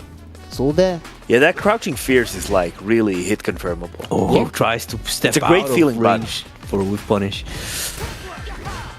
Yaha! I think Oh, he gets does. the last hit. That counter hit. Can you convert from that, Jammers? Or does it have to be punish counter? I'm not sure about the second hit because you got to do stand light punch afterwards. Punish count is like guaranteed, like stand jab. Yeah. Yeah. Punish counter sets for the juggle. Soundboy had the combo there, didn't convert. Gets the grab, gonna take him down and take him close to the Tucked in corner. the bed here. The crouching heavy punch. Re-establishing the control with the hammer of justice. Well, I never noticed there's a giant snake on this stage. Yeah. Do you know what? What? I showed my dad this stage the other day, but I was showing him something about the character. He goes, "Is that a giant snake in the background?" And I was That's like, the first time I ever saw that. "That's what you're looking at?" I was like, "Okay." Oh, Dude, I love this is it. gonna be the That round. snake was the first thing I noticed That about is this stage. so It's, the it's round. dope. Level 3. Yeah, Time to go to work. you have it. Exactly. Tell him, Veggie. You messed. I'm the wrong guy to mess with, baby. Exactly. Don't mess you with tell me. him. Don't mess with me. You're nuts. These guys are definitely keeping it close. Gets the whiff punish again. Was level 3 the choice to do? Yes, it was, because it was a perfect parry combo. It doesn't matter. He's gonna put some dirt in his eye now. He did. But now I know why it happened. So now I know I need to take one less step than I think I need to take to start parrying that. So thank you for that tech, Rashid. Well, you Please got to let be me careful. see another Listen, level if you do that, Veggie, I can just dash up and throw you. So you got to be careful. Please let me see another level 2 this game. No, he's not going to get it. No, I need to see. Unless he I think takes a will. combo from Oh, no, there's that beautiful whiff That punish. is beautiful work. Nice stuff from Mystic Smash. They're really going back and forth, and that. How much does that whiff punish do? That is a sick whiff punish. It looks really good. You're looking at probably 27 to 30% because it's just Not one too bad button. for a little one. I think it's around that. Perfect parry again. These guys are amazing. We were literally talking about perfect parry. Whoa! This is brilliant. The players are Oh, the gets best. the jab interruption. Yeah, absolutely. I love them both. Oh, it's been a very long time since we saw a reversal DP after those baited in the beginning of the set. And they're back on the menu Once right again, now. Something for Soundboi to heavy consider. amount of damage incoming. And you see, going for like a full combo, loses the throw Oki though, even though it was close to the corner. He's making it his home here at the Iron Fence. We're actually at Zangief's home stage right now, aren't we? Yeah. We need to see more grabs. Do you think he sleeps on the floor there? I think maybe he has a bed in the background there somewhere. Oh, okay. Okay. And a Well, protein I'm glad for him. a protein shaker next to it. My beautiful body is built better. Oh, nice walk-up throw. Nice throw. Yeah. I think he anticipated it. I think he anticipated a parry. That's why he didn't walk up throw after the forward medium punch, but all he needs is one hit, Soundboi, and he's won. Oh, yeah, all he needs there is it one hit is. and he's won. Jammers, did you order one hit? Yeah, I did. I believe you did. And there you go. Pale Rider going to close this one out, equalize it once again in this set for 7 apiece between these two. Ace taking it to Dude, this Memphis. has been, like, all jokes aside, this has been so even. No, of course. So even and I so love it. enjoyable I to love watch. it. This is so good. I wish we could watch the first 30 between these two. Well, no, to be fair, like, that's probably good for us, but the players, after a certain amount of games, there's actually no point. Oh yeah, you get more. Yeah, you play less and less. Not even just like the mental fatigue. It's there's not much else they can do. It's like we've understood the situations. Now we are literally rolling the die. So yeah, this is very close. They I mean, understood even if the one assignment. runs away with 3 games now, I'd still say this was a close set. either one Of course, could take it in. 100%. Yeah, either one can take it in tournament if it's a 10-7. You have to be like 10-5, 10-6 for it to be convincing in a long set. So this is a very nice and close set. Gets that buffer. That crouch medium punch is still amazing. Look at the Oki. Yeah, it's doing. It's like that move is just. Oh, the delay. Just looking for that incredible. Earlier though, Soundboi did. Oh, grab, just he's walk level up 2. throw. Nice. He's got level 2. Nice, actually There catching it that is. stray jump there. Soundboi has to make some again. decisions Oh, burn him at out. some point. Okay, I thought he was looking to burn him out. Okay, kick Oh, it the over. parry. Oh, Nice, I like the that. interesting part because of Soundboi's Oh, the jump, yo, it's just yo. perfect. man. Perfect read. Perfect read. Oh man! And you know what? That wasn't That even punish counter. sequence, That was that just whole the- sequence was insane. Yeah. Like he saved the little meter there and the perfect jumping, like mwah, chef's kiss. Nice with punish with a standing light kick. And you know, you see those crouch medium punches with, and you think, I'm too late, I don't want to try again, because you might get hit by the next one as your late attempted with punishing happens. Oh, the late Delayed crouching fear still works. It was inside him. It is still Big knuckle sandwich. Gets one throw. He Down hasn't and started out. the throw loop yet, and then we saw Soundboi trying to run Yeah. away, so he's going to set up a safe jump for the punishment. Yeah, he wants one thing and it's disgusting. You know, wake up level 3 would have killed there. That's the crazy part. I would be so scared to do anything else MysticSmash. And unfortunately there, Soundboi does the classic thing a lot of people like to do against Rashid and Chun-Li. +1 medium, you want to challenge afterwards, and he can't. He's going to have to deal with the assault once again. Let's see if he can grab him out of a dash if it comes. I don't think he's going to dash at him now. Just block it. Communications from both of them. Ooh, with the wind powered thing. Big damage incoming. Almost has another level 2. Mix up. Here's my mix up. So he's been blocking most of the time, so you can actually get away with a couple of throws. Gonna go for another throw now. Oh, misses the meaty. This is huge. Soundboi needed this. Oh, does not want to go for level 3. Okay, Oh, gets the perfect parry. Let's go. Can burn him out. Misses the combo. Raider drop. He's got to burn him out now. He's got to keep the combo short. No, he's going to go for the Oh round yeah, instead. it's all over. Yeah, okay. Oh, yeah, It's all this over. was dead long time ago. Being a, Do you know what? since I played a lot of Luke. Because of how it can tell you. started. Now, because of how it started, I thought, okay, he has to go for the dry gauge instead. But hey, he had the CA version. I keep forgetting because he had the CA version. Yeah. He was almost guaranteed. Or basically, This If you have like 30%, you're dead if they have more than 3 dry bars. Even if they Basically. start from a light. Yeah, you're just dead. 30-40%, just next round, baby. Ooh, what do we punish? No conversion though, no good conversion. Fortunate jump. Doesn't get the punished too jumping hard either. Oh, That was the judo chop. Yeah, Judo chop. gets a throw. oh, Okay. nice bait from MysticSmash. You're mine. He done the medium mixer there. Ooh, Also, nice Nice conversion. Now, Drop him like trust me, counter leap. Rashid's got some strange conversions. If you understand it absolutely. and get it, that's the round. That is the round. So you've got to do the whole thing. coming in. Nice.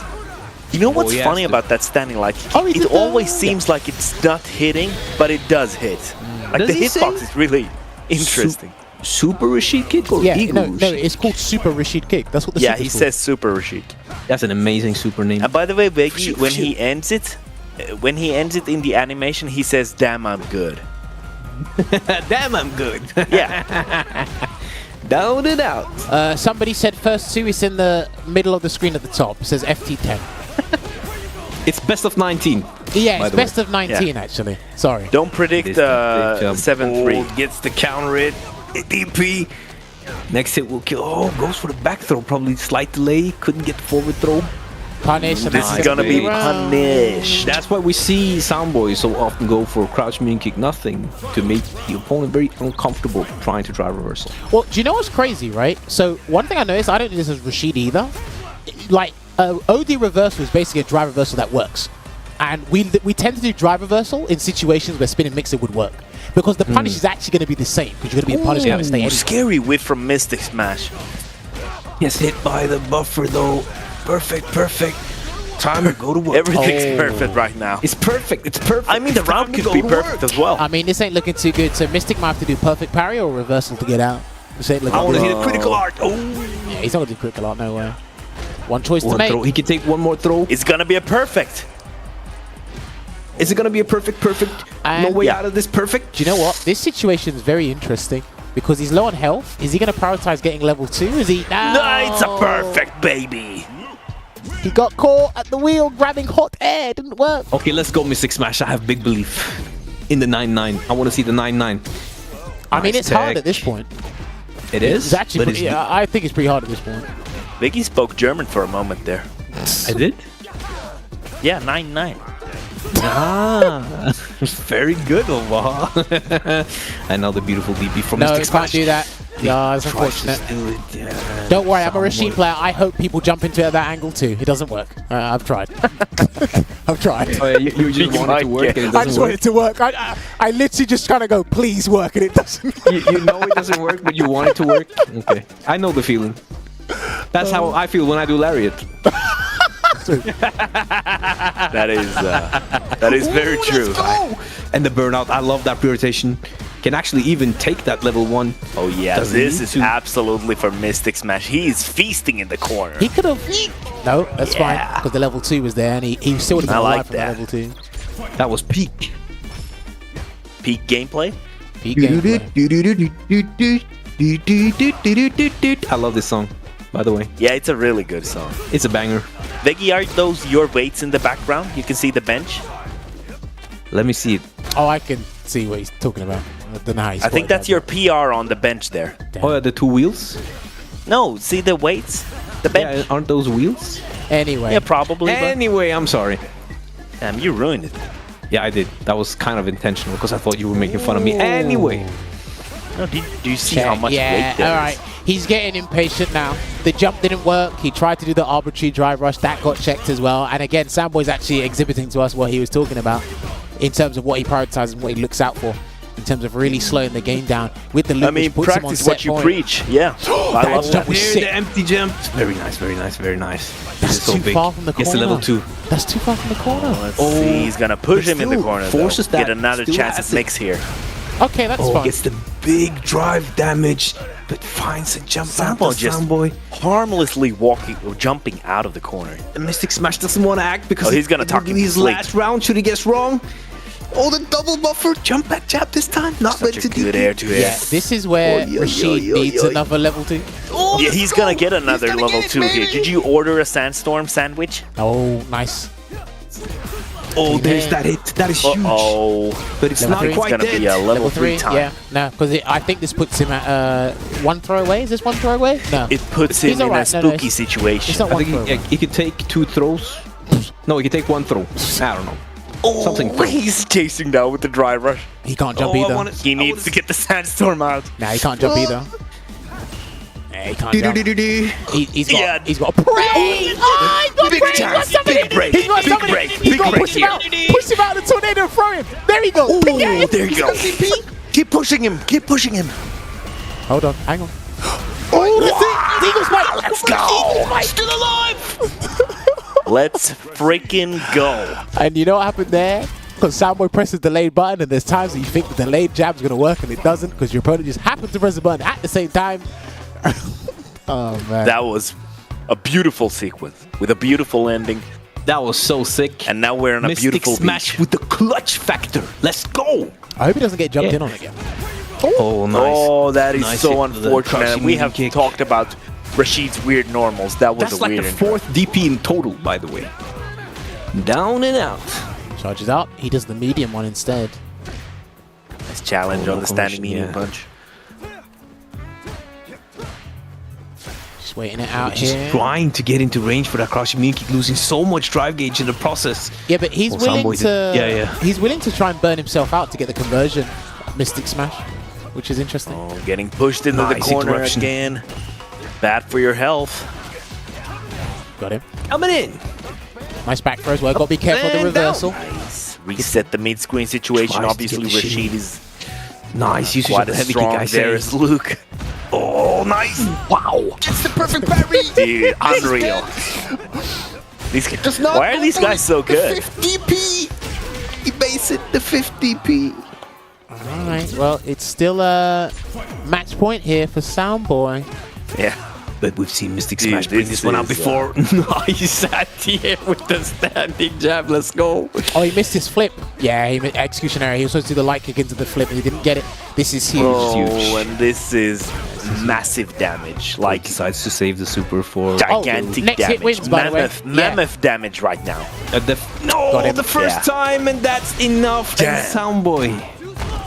Alright. Too slow indeed. And what a time to whip out the drive impact in the corner, because Luke's corner game, just like most, is formidable. And once you put the mental stack on people at the perfect time as well, he totally forgot it. So there you have it. The #1 character wins the set. No surprise. But however, it was done by Soundboi. So we've got to get the GGs, because that was well played. He practiced, well, he preached what he practiced.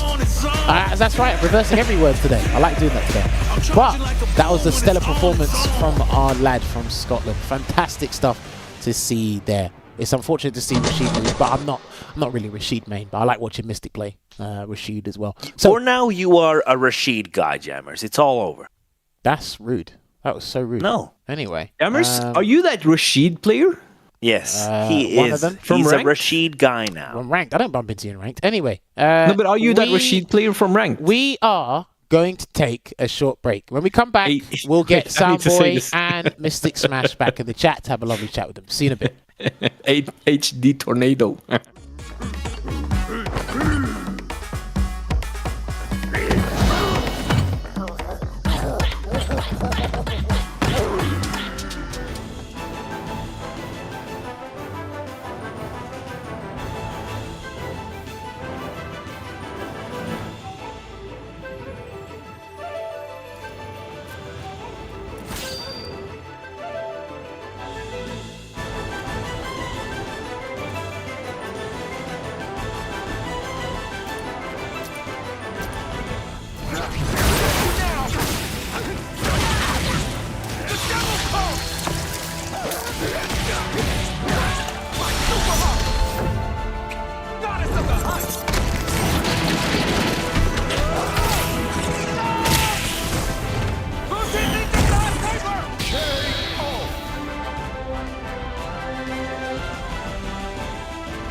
All right, everyone, and welcome back to tonight's episode of Sets featuring MysticSmash and Soundboi. If you are just joining us, the set is concluded, so you're going to have to rewind the tapes on the Twitch or subscribe to Cat Confires on the YouTube.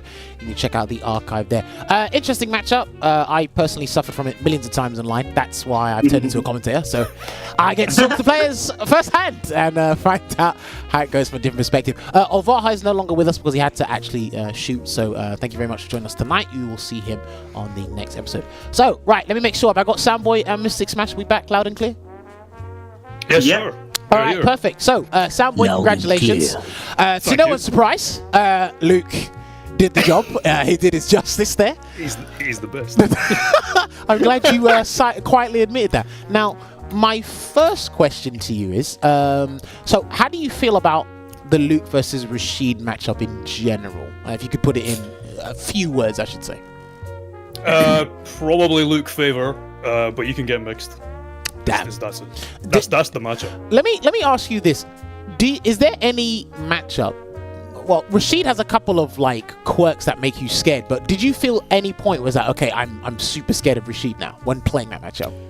Purely close to the corner with his level 2 stocked, because I knew that any knockdown, you'll be able to see it in some of the clips or some of the, if you go back and watch the footage, where I normally do not pursue. I'm very, very defensive, or I walk back a lot.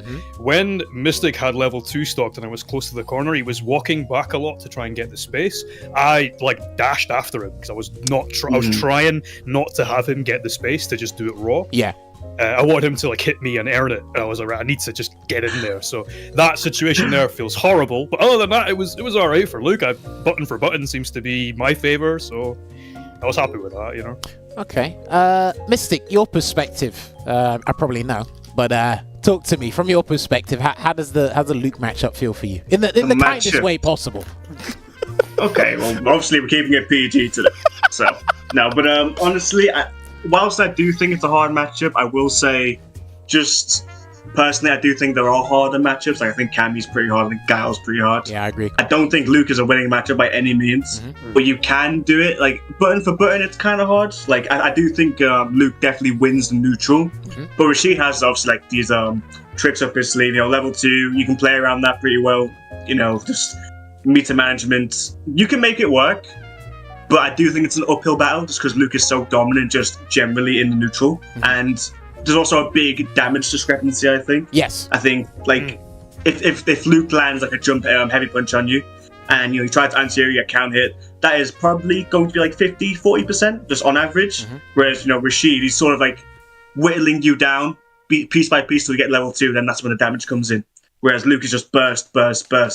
And I think that does play a big part in the matchup, just like how many interactions you need to win compared to Luke. Yes. But yeah, that's sort of my takeaway. I think Soundboi plays it really well. I think his style of Luke is probably the most consistent in my opinion. I think it works really well, just like against a lot of different players. Really solid. Can't really say anything honestly. Like, I don't think I got robbed. I don't think I got anything like that. He played really well. Played the matchup well. Played the neutral. I'm happy with it, honestly. I think we both played very well. No, honestly, Veggie was really hoping for the 9-9, and I think you guys definitely could have gone the distance. But I did say when you got to, I think when it got 7 apiece, I was like, okay, it's easier for Soundboi to run away with this than it is for you to run away with it. Because the thing is, I used to say this about Dalsum in Street Fighter 5, but I think Luke's kind of like the #1 prime suspect for this in this game. The game plan doesn't change from if it was a first to 3 as opposed to first to 10. Like, when you have 2 or 3 games to win, he can actually still show that stability, that solidity in his game, where Rashid has to still keep mixing things up.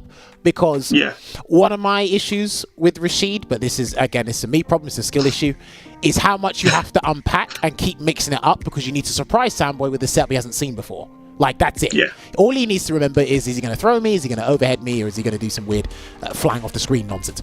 But you have to go, okay, which one did I do this time? Oh, okay, I forgot to do that frame kill. This isn't going to work. So you have to keep thinking about that while, like you said, worrying about if it doesn't work, the damage differential being heavily swayed in Luke's favor. So, no, you did show me a fair few things in here. You're pretty consistent with some of the combos.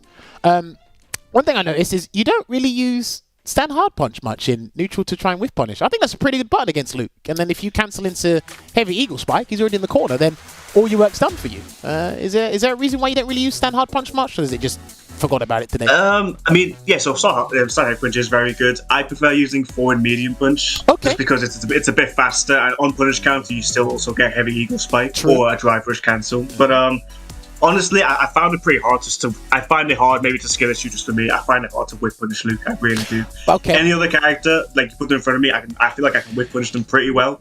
But Luke doing crouch medium punch, I'm not quite there yet. Obviously, I feel like his buttons are pretty good for whip punishing, but Luke in general is just like it's really hard to do. Do you know what? You might have be a skill issue. What you've just explained. I have that issue with Ken. So it's like when I play Ken, it's I was proving this to someone on my stream last week because they said, "Oh, Jammers, it looks like you don't really do well against Ken." I said, "Well, it doesn't help that you fight 6 in a row, so that just dampens the mood." And then I said, "I can deal with heavy kick, I can deal with stand medium kick," and I said, "But crouch medium kick, I just for some reason, no matter what I try, it just always hits." And the Ken player I was fighting, he whiffed every other button. And I said, "See, I can do it," and then he hit crouch medium kick, and I lost. And I said, "I told you, it's like I just can't do it." So what you've explained there with Luke, remember what I said? For me, it's hard to keep up with Luke's buttons because they're all special cancelable. So your spacing's always off.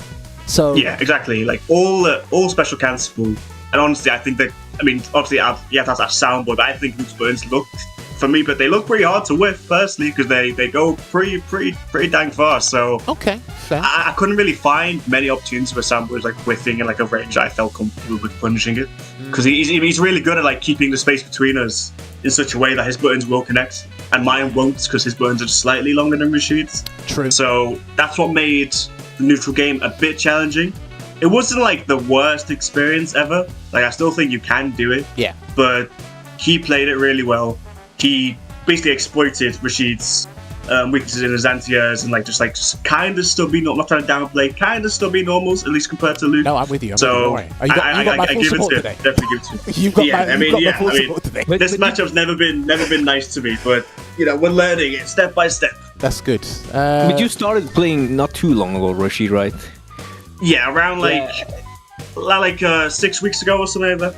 Okay, I mean in the time because go on. Because with punishing often the more you play it, the less you think about it. I feel it's just like you need to just like when you played Luke. Let's say you play Soundboi 300 more matches. It's just like much more automatic. I don't think it's like a skill. It's just probably just that it's a new character for you. So you're just not used to what will happen at this range all the time. This range is likely to use this button and stuff like that. So I'm sure that will just come as you play because you have played many characters. Sure. Yeah, I'm definitely at the point now where it's all just about getting the matchup knowledge down. Okay. And obviously, getting matchup knowledge against Luke is no hard task. You can play so many, right? But even then, it's still pretty difficult. But I'll definitely playing Soundboi. I'm also going to ask Soundboi for more sets after this because he's amazing. So I'm on the right track. If there's anything I'm never afraid of, it's asking for Ken or Luke plays. It's like dropping bread on the floor and pigeons flocking towards it. That's all you need to do. If you need them, they are everywhere. So I don't have to worry about those two characters. Right, Veggie, should we expose Mystic? Should we do it now? Yeah, I mean, I feel bad now. No, I'm scared now. I feel like you have to do it. Goodness. All right, no, hang on, because you'll see where we're going with this. So, all right, just to fill you guys in, me, Veggie, Olvaha, Soundboi, and Mystic, we're talking about drive rush and parry, where to use them. And Mystic, and myself as well, I'm not going to put him on blast fully, because I was talking about it as well. He was like, why would you drive rush in neutral? No, sorry, why would you drive parry in neutral against a drive rush? And Mystic, we saw you do it a fair number of times and it worked. So did I? Soundboi was doing it all the time. He was doing it all the time. Okay. You know why I remember? Sorry to cut in. Why I remember is because you drive rushed against me and I parried, and then I knocked you down, and then I drive rushed to you, and then you parried me, and I'm fuming. No, listen, we saw it a fair bit of times from the both of you, but Mystic, it was funny with you because you brought up the point and we continued it, and we're like, me and Becky were like, yeah, we're gonna tell him afterwards. Why because would no, because the funny thing about this game is, I said the situation where players talk about certain scenarios they don't like, and when we watch you play and you're literally in the hot seat, you have no choice. Because remember, we were Yeah, talking it's about true. parry against jump-ins. There was a situation where you threw a fireball, and Soundboi jumped, you recovered in time, and what did I hear? I heard the parry sound, and I said he done it. I said he done it. Oh, it catches everybody. The parry curse catches everybody. I was affected. It's the last resort, and you have it, and you're ready. I understand. It's true, it's I true. definitely understand. I said this to all our guests, and I'll say it to you too as well. Parry saves you just as much as it annoys you. It is quite simple. I think it's got a nice little balance there, no matter how much it happens. But I just think the irony of us talking about it and then you literally playing it out was brilliant. And then Soundboi, you had a couple of scenarios because again you're pretty confident, but you said I can check drive rush, and then Mystic got away with a couple, and we're like, oh dear. You're not drive rushing at me, wasn't that what we heard? Well, do you know what was funny? Yeah, because what happened was I said it at the start, and I thought, right, cool, I'm gonna look for drive rush, blah blah blah. And the first 2 games, I think he hit me with like 8, and I was like, he better not bring this up when this comes out. but I got better at it throughout the set. That's true. Oh no, That's of course. true. That's true. So, Mystic, I want to go back to you, and I want to ask this is a personal question. How has it been for you, basically adjusting yourself to Rashid's toolkit? I think this is one of the more difficult toolkits to kind of unravel and get used to, because there's some tools I don't even use. I forget they even exist. How's it been for you? Because it looks like you actually like meshed with it really well. But is there anything you feel that I still haven't tapped into the full potential of this character? You're pretty comfortable with him so far? So with Rashid, like when I first picked him up, it was literally just because I was watching like these really amazing Rashid players already, like JB and Getchikan, Big Birds, and I was watching them play, and I thought like the Rashid's gameplay, it looks really enticing. Like when you're mixing, like you're doing like these frame kills, the movements, the air movement, everything. You have level 2. It all looks really like riveting and like interactive, at least with yourself anyways. Like it looks like you can sit in training mode with this character and learn something new, and I think that was sort of what I was missing with this game. Not saying like the characters I have played like basic or not like standards, because I think Kimberly and DJ both have a lot of stuff that they can use like learn, but I don't think it comes close to Rashid because he is a technical character. Like he has really hard combos, like with the air dive kick and stuff. Like he has a lot of stuff that you can learn and feel proud of doing.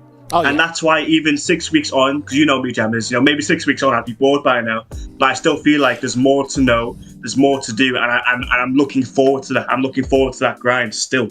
So with that in mind, I feel like there is still stuff I need to know about the character. I think at this point I'm looking more towards matchup knowledge against like certain characters, like obviously like Luke, Guile, Cammy, the ones that give me like a lot of trouble.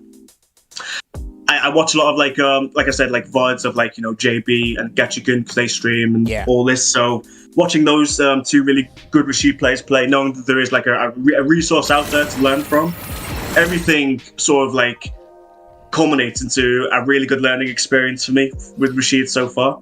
And I think it is paying off because I'm proud that I was able to get 8 games, and I could have gotten more on Soundboi, who is being a top loot player since the beginning of the game in our continent. So like I'm happy with that. I feel like if we kept going, it could have even gotten more even or more lopsided for one of us because like we adapt really well to each other. That set was a good learning experience for me, and I'm honoured to honestly just be here and do it. Especially with Soundboi, I've got a lot of respect for him. Can't stress it enough. No, that's good. See, if I didn't know any better, it seems that you got a fan there, Soundboi. I wish I had one of those. Yeah, well, I'm a fan of Mystic. I think he's without going too in depth of how much of a fanboy I am. I mean, I think he's the best prodigy that we've ever had here. Personally, I think he's a ludicrous player, and it's always a joy to play him. I mean, we've played before, in the previous game, and obviously in this game now, and it's always a joy. The guy's sick, and to come as far as they have, like as rapid, like in only like essentially a few weeks with Rashid, who's. I mean, I can't wrap my brain around him. I have to play Luke. I'm dumb. Like that's kind of incredible. Listen. Let's put it like this, because there are some players that are, let's say, they're highly efficient with a simple toolset. I'd say me and Mystic were kind of pretty good advocates of that with Poisonless of 5. That was a pretty simple toolset. Journey had 4 specials. They had different variants to them. There's only 4 specials, and you had to work here across the screen. I didn't have to do any work at all. It was hard for you, not for me. Mystic. Oh, go on. Oh, sorry. No, if you were continuing this, because I will derail from this, so just continue. The other part of that is, it's like some people, they basically want 36 different options at the start, and it's like, okay, over time we'll work with these 2 options and we'll learn and we'll add on to it over time, and then we'll understand it, and as you're playing, certain things will click. So there are some people where it's like Rashid's too much for them, and other people where Luke's it's too like little, it's too simple, and it's like, okay, because you want to keep learning and keep unfolding. You don't want to go, okay, here's the game plan, just practice that, Samurai's practicing that one strike 1,000 times. That's boring. I want to have 8 different swords and do all sorts of nonsense. Like that's how I kind of see it with people. But yeah, what do you want to say, Veggie, now? Yeah, because I find this very interesting, because some players can like learn many characters, even different styles, very fast. And I don't like using the words fundamentals for that, because yeah, sure, there are fundamentals, but I think there needs to be something more. So I want to ask MysticSmash, what do you think is the reason that you can learn in this game and other games a new character so quickly compared to a player like me? So I mean, I feel like, at least for me personally, this is what I would equate it to. I've played fighting games since I was around like 11 years old. Like, and it's basically been like the only genre of game ever that I've like actually played. Like, I don't play, all these other different kinds of games. I don't play single player games. People make fun of me for it, but I've only played fighting games pretty much my whole life. So I've spent a lot of hours. I literally used to just buy fighting games to sit in training mode with them, just to learn like the system of the game and stuff, just to see if there's any cool characters. And so a lot of my time, like in my spare time, school, college, everything, was just playing a different fighting game and going in training mode. Like, Jammers, you remember when we played those random fighting games at Street Fighter League? Like, what are we doing? Like, why do we know this? Gauntlet, and we need to do that again because I was not happy with that. We do.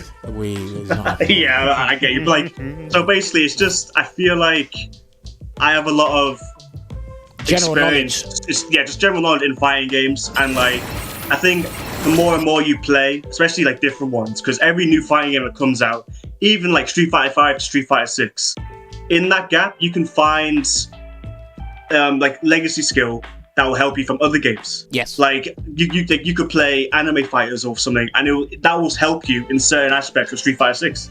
So 100%. whatever you want, whatever sort of fighting game you play, if you can take like sort of like transferable skills from that game into another one, just like point out what you're good at, how you learn, especially, I think anyone can do it, honestly. Like, it's I think it's only getting easier as well. I think fighting games getting a bit more accessible now, and it's good because I like seeing more like a varied pool of players, and it stems across from all different games. So I do like the way they're going, for sure. Let me But I think- go on.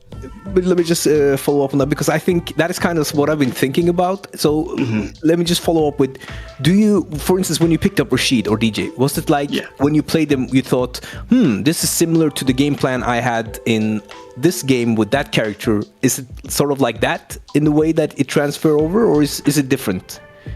No, Do you feel you have like had the same like experience with this archetype before or something like that? Do you think that helps, or is it different than that? Yeah, it can definitely be that, because like I said, most people probably will know me from playing like zoners in different games, but that doesn't mean that before I was sort of like quote unquote known for playing zoners, that I didn't play like rushdown characters in other games. I definitely did. And so going from, even just going from JP to DJ is quite a drastic like switch. So even that, like, I was ready to play DJ because not only does he make sense with the system mechanics, but I have experience playing rushdown characters and characters that are good with plus frame buttons. Even Poison was like in her own sense a rushdown character in some sense, right? She was. So like, even going from that, like in Street Fighter 4, I played Yun a lot. That was like one of my main characters. So I think we played at SFL actually, Ben, if you remember, for a little bit. So like, yeah, I remember. So like, there's just a bunch of different like legacy skill from Street Fighter and other games. It all culminates into whatever fighting game you're playing in the moment, because you can pick and choose pieces from your previous experiences playing games and put them into practice in whatever you're playing in the moment, in my opinion, for sure. I like that. That was a really good answer. I like that. Yeah, that was great. Now, Soundboi, this is going back to you, because obviously the significant improvement you had over 9 months, I'd say, not even a year. I think a lot of people forget that. A lot of the players had to learn a lot in 8 to 9 months, and it felt like 2 years. So it's pretty difficult. What would you advise someone who wants to get better at the game, but they're not necessarily seeing results. Is there anything that clicked in your mind that said, okay, like we'll elevate to this level, just takes a little bit of time, or maybe change characters, maybe try something else, maybe sit back and watch the game? Is there anything you'd advise people who are struggling that want to get better? It's hard because, you know, it's kind of there's loads of answers, obviously, to that question. I think in terms of characters, play what is the best of the stuff you enjoy. Yeah. That's the only thing I can say for characters. The thing you like, pick the best out of that and then go with that. The game's so kind of, it's actually quite well balanced outside of, you know, Luke, but you can play whoever you want, basically, and that's fine. In terms of actually getting into the game, is try to not get overwhelmed, try and condense it down, and as you saw, like slow game plans work. There are aggressive game plans, people out there that are doing well. Find your style, like learn your fundamentals of the game, but stick to your style. Don't deviate because, you know, oh, well, the best guy at the minute is a super aggressive guy. It doesn't matter. Like, eventually someone else is going to come along with a different style and be super successful as well. Have your fundamentals nailed and just find your style. And condense the options. Don't overwhelm yourself, because that's what I did at the start, and I psyched myself out.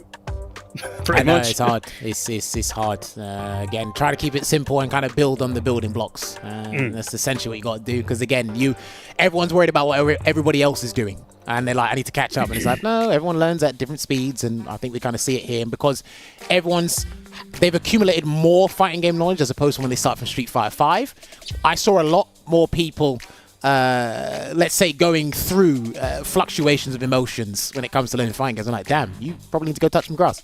It's not that bad. Seriously, it's not that bad. But I listen, and another video game right now is going through the grinder, to be honest with you. I think the guys know exactly what I'm talking about, because I thought Street Fighter were having it rough. There's another video game that's having it way more rough than we did.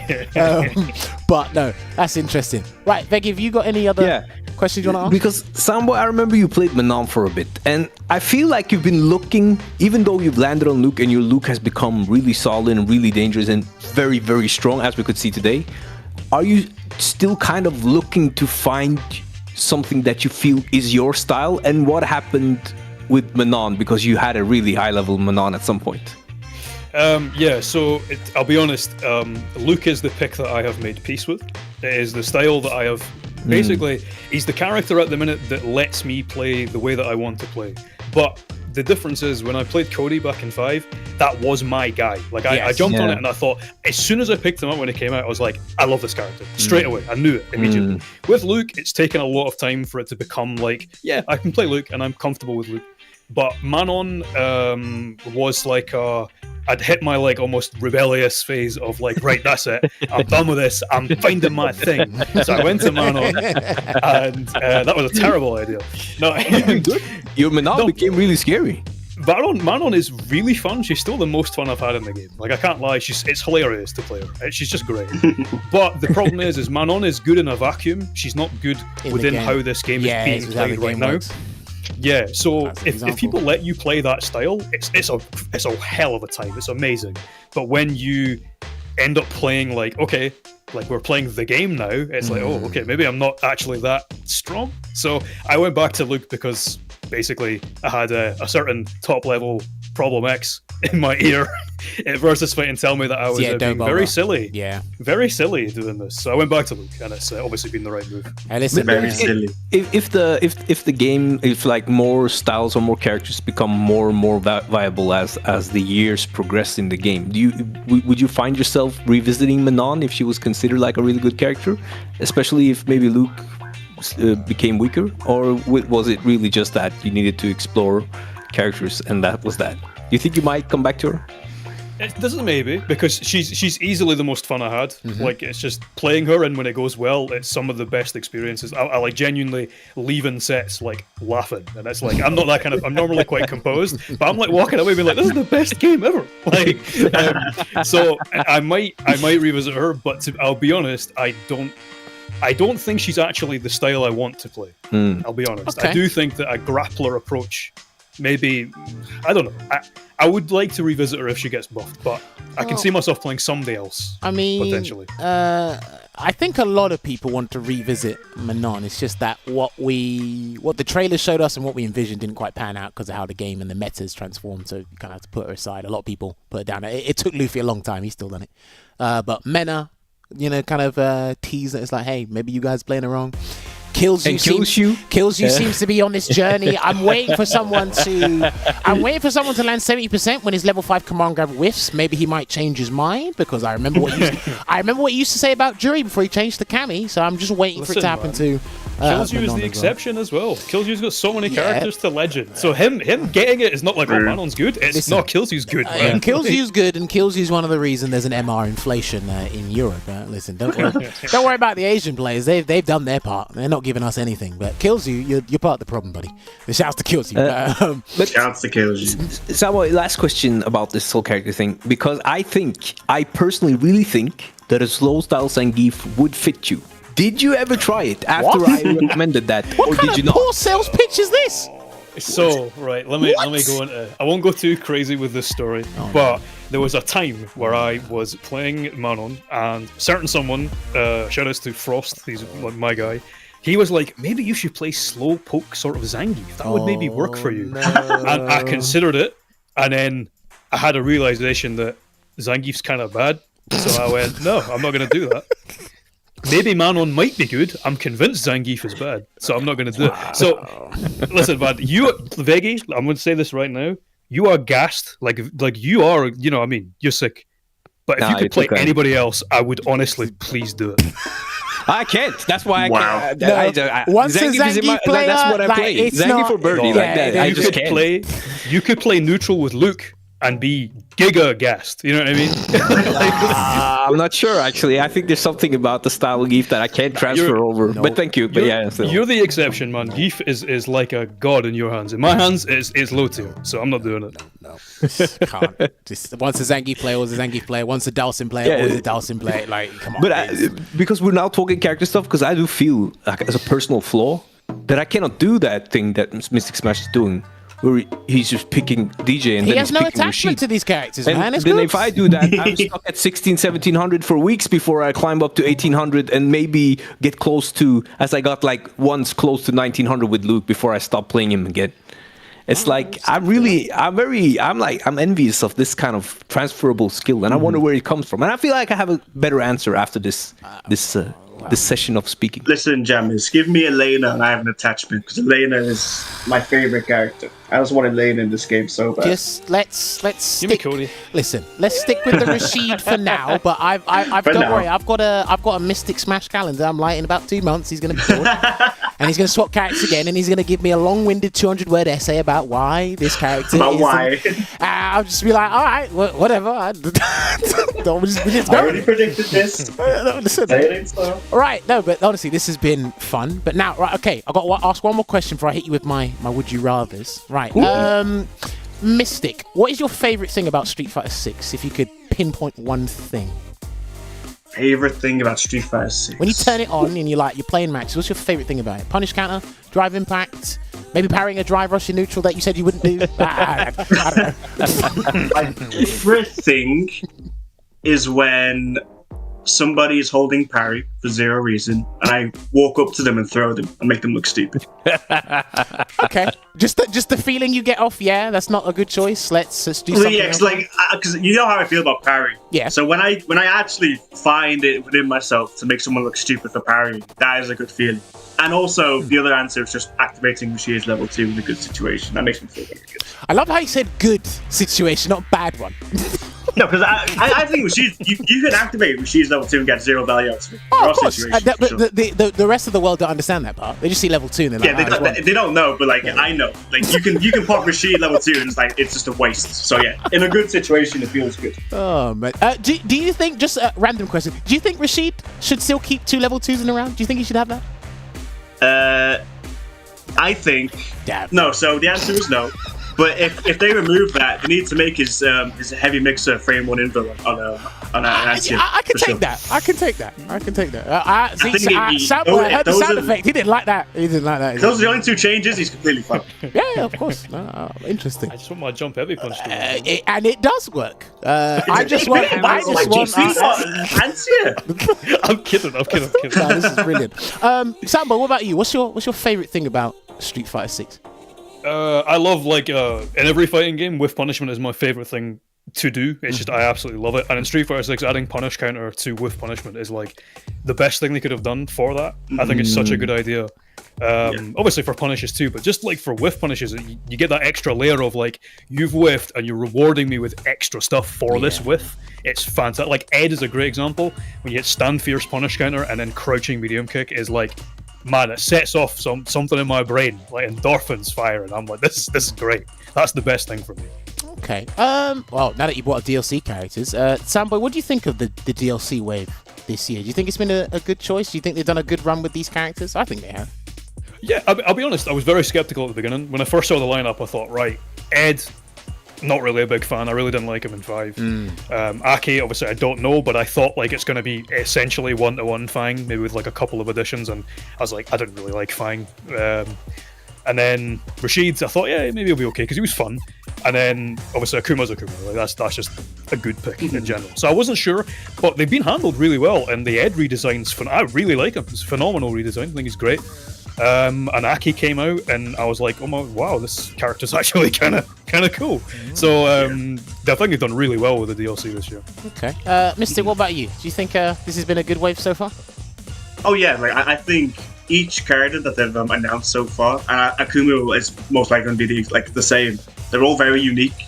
They all sort of like very non-standard characters, and I think that's like very much what people want, because I think there's enough like Shoto-esque characters. I think people want like a bit more variety. And I know Akuma's coming. Well, that's fine. Like Akuma, he'll be a Shoto with some extra sauce, I imagine. But like, yeah. So Rashid, Aki, and Ed, very unique characters. I think they're all like pretty good as well. I feel like they all have a place. I think Broski showing how much Aki can do. You know, damage output's insane. Rashid's obviously like an amazing character. Probably the best DLC character. I say probably, because I think Ed is humongously slept on.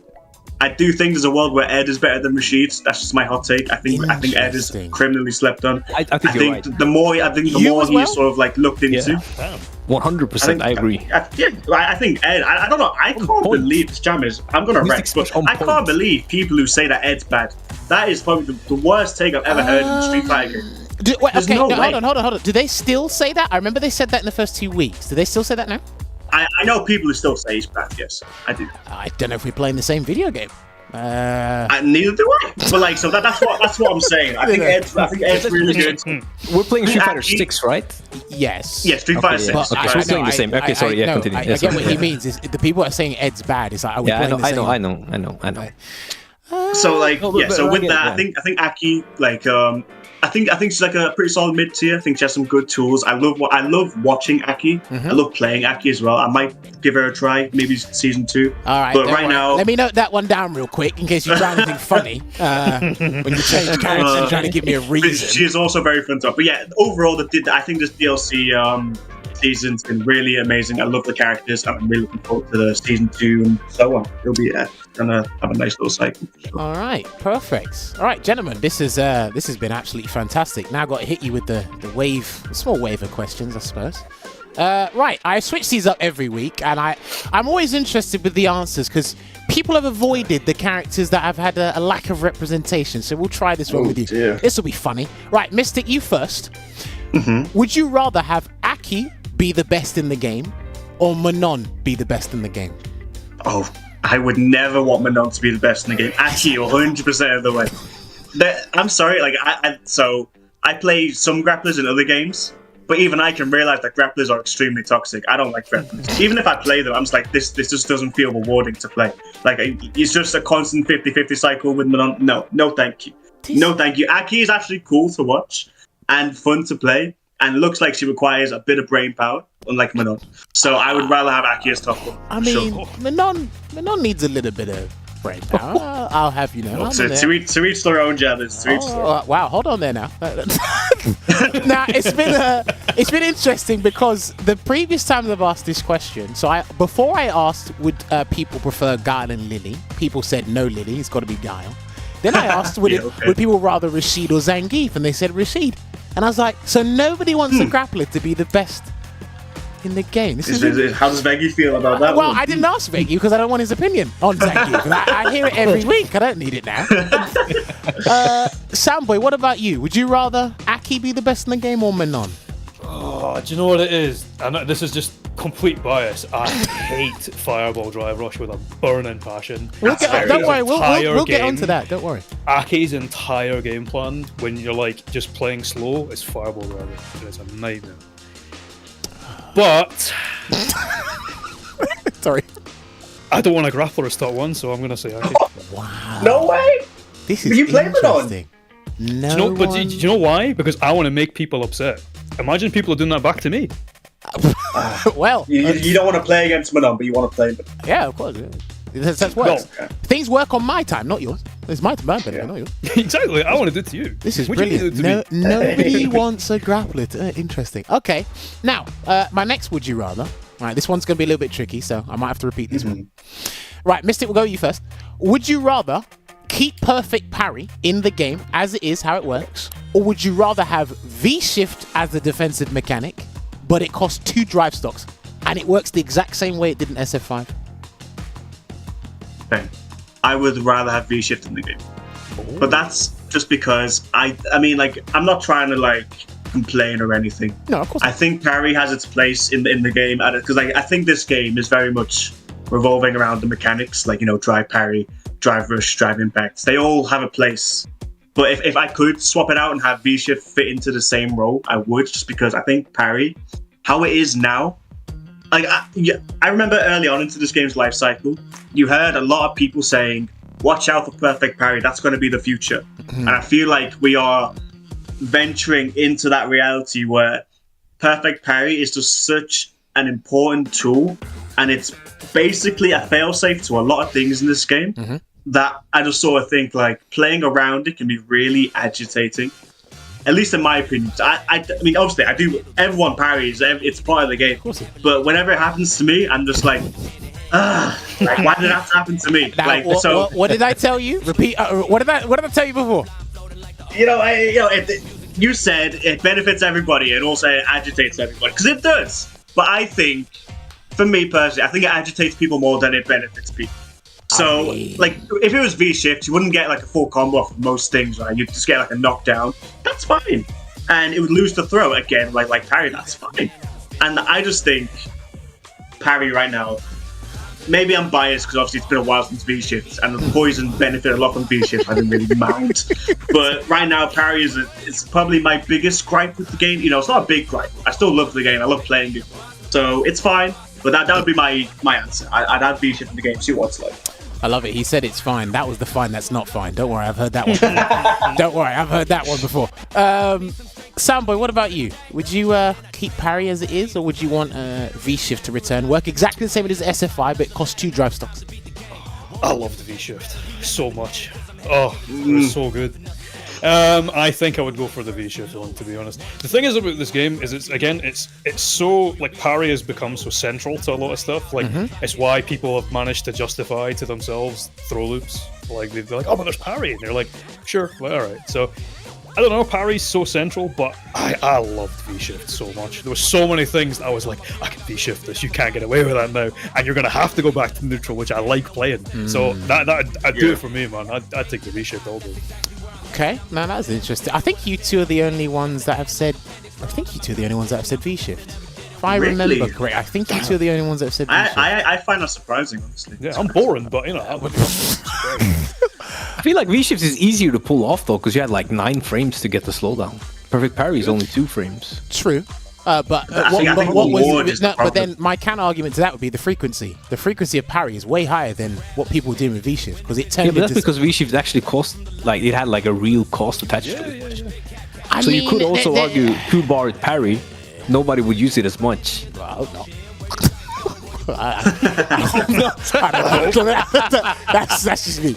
I don't know. Walk up, tap parry, 2 bars. Tap parry, 2 bars. GG's. Right, my next one is, because we spoke about DLC characters.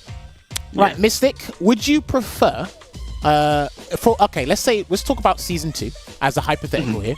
Would you prefer 4 brand new characters or 4 returning characters of your choice? What would you rather have? Oh, that is a tough one, because when you think about returning characters, you think, okay, we're getting that character back into the game and they'll probably play similar. But like, for example, like even look at Rashid, he's not necessarily similar to how he was in 5, right? Like you could argue he's a brand new character. So they can easily just reinvent new characters to like fit like a different play style. And I like when they do that. That's like Poison, for example, how she changed from SF4 to SF5. But like, I do like brand new characters. But I also think the hype around returning characters is also like really cool to see. It's like, ideally, I'd want a balance between like maybe 2 new characters and 2 returning characters. Hopefully, one of them's Elena. Please give me Elena. I love Elena. But why am I only learning this about you today? It's like, oh my god, I've known him for years, and I've just learned this. This is not good. When I was like really young, playing Ultra Street Fighter 4, I just grinded it. I loved playing Elena. Even before I knew she was broken, like day 1 Ultra Street Fighter 4, I was just on Elena. Let's just stick with the receipt for now. Let's stick with the receipt. I'm sorry. No more new characters. But my choice would probably be the 4 returning characters, just to see how they would be reinvented and like just brought back. And for argument's sake, what would those 4? Well, 3 be, since you've said Elena. Yeah. So we know 1. I think the other 3 that I'd really like to see is Necro from Street Fighter 3. The second one, I'd like to see Poison back, obviously, because Poison's also one of my favorite characters. Yeah, don't give me that. Necro is awesome. Like, I love like stretchy characters like that. So Necro, Poison. The 4th one, maybe like... don't hate me, I want to say Abigail. Okay. Because... Wait, what? I think... so this has been a very telling conversation. This is brilliant. This is... Abigail or Hugo, because I think we need another like really big body in the game. Okay, this has been a very, very really? telling How conversation. That can't be Hugo or Abigail. I'm so glad. I'm just so glad we're not around the dinner table right now. I think a pie would have been thrown in your face. I can't believe that's controversial. I don't know. You don't want a grappler to be the best in the game, but you want a big body like those 2 to come back. If I'm playing the grappler, they can be top. You don't see the dissonance here. I'm with Jammers. What's more winning matchups? That's what it is. This is mind blowing. I cannot believe I've learned so much about Mystic in the last 5 minutes. I might have to just scrap these questions. It's crazy. We need Hugo back. That's my final answer. No Abigail, Hugo. There you go. Man, I'm never asking you for a hot take again. I think you've used your hot takes for the year. Oh my dude, I'm surprised. I know Veggie probably like Hugo. Oh my! No. That's my pick for Veggie. Get him off cheap. Put him on a nice mid-tier Hugo. You're not getting support from me here. I like one big body character, and that's Zangief. So Alright, I don't want any of the other ones. Anyway, I can't believe I'm hearing this mess. Sorry, Soundboi. Apologies.